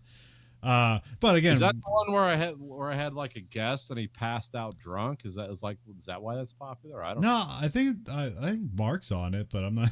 I don't think that wasn't a passed out one. I have no idea. It's like, obviously no one doesn't even drink. He just I just give him machine guns. It's like, just sit there with that and let that develop into something. But I have no motivation to actually fix that stuff, because nobody's watching it anyways. And somebody be like, well, if you were a professional, you'd fix it, because that's why you're not getting and like, I know how to do that SEO stuff. Like, I could put a shocked face, like, you wouldn't believe title on every one of these episodes, and we'd get millions of hit. But I find that to be dishonest and stupid. Yeah, it's like, dumb. Why get random? Like, I'm already getting random hits from bots anyways. Like, why get random hits from different bots and people who just click on stupid stuff anyways? Well, like I said before, in closing, because I'm getting the 4-hour notice from my wife right now. In closing, I want to say I really don't want fans, because that leads to expectation. But if there's any more pressure on me in my life than driving a forklift and loading these things up, I don't know if I could take it. So I'm happy to be eternally under the radar. I don't need people showing up at the house offering me criticism. It's like, I'm having fun, and I've been having fun for, how long have we been doing this now? 15 years. Yeah, since 2009, so about 14 years. I love the last economic collapse. Soylent Green began. We started, we've been here like 3 months longer than WTF has been around, so. Yeah. Yeah, so I'm having fun doing this no matter what. If no one listens, I'm still going to say it was worth it. At the end of my life, I'm going to be like, yeah, we did a podcast once. So We were when doing podcasts before it was cool. when you go to the euthanasia clinic, you're just gonna play some some Greed Factory or Verhoeven Effect, and I'm gonna do Verhoeven, do like Zardoz, and but just play like Mozart. And no, do Wagner because like I want to like do a Hitler death for me. That's cool, right? If you like what you heard, how can you can find us at verhoeveneffect.com. You can rate our podcast on whatever platform of your choice. You can rate us whatever you want. The only thing the algorithm listens to is the highest rating. So remember, you control the algorithm. The algorithm doesn't control you. We have listener support at verhoeveneffect.com, where you can support us on a monthly site of 99 cents, $4.99, or $9.99. You can find us at Twitter at Verhoeven Effect. You can find us at Facebook at Verhoeven Effect. I should probably make a TikTok, but for some reason I don't, because I guess I'm just weirded out by the whole platform. We don't need Chairman G to follow up. To be cool. That's not cool anymore. 2 years ago, that was cool. You can find us on YouTube at American Greed Factory. You can find both this and that show live and unedited, and we have t-shirts at belowthecollar.com/Greed Factory. So for the Verhoeven Effect podcast, I'm Conlon. And I'm Nathan. Goodbye, America.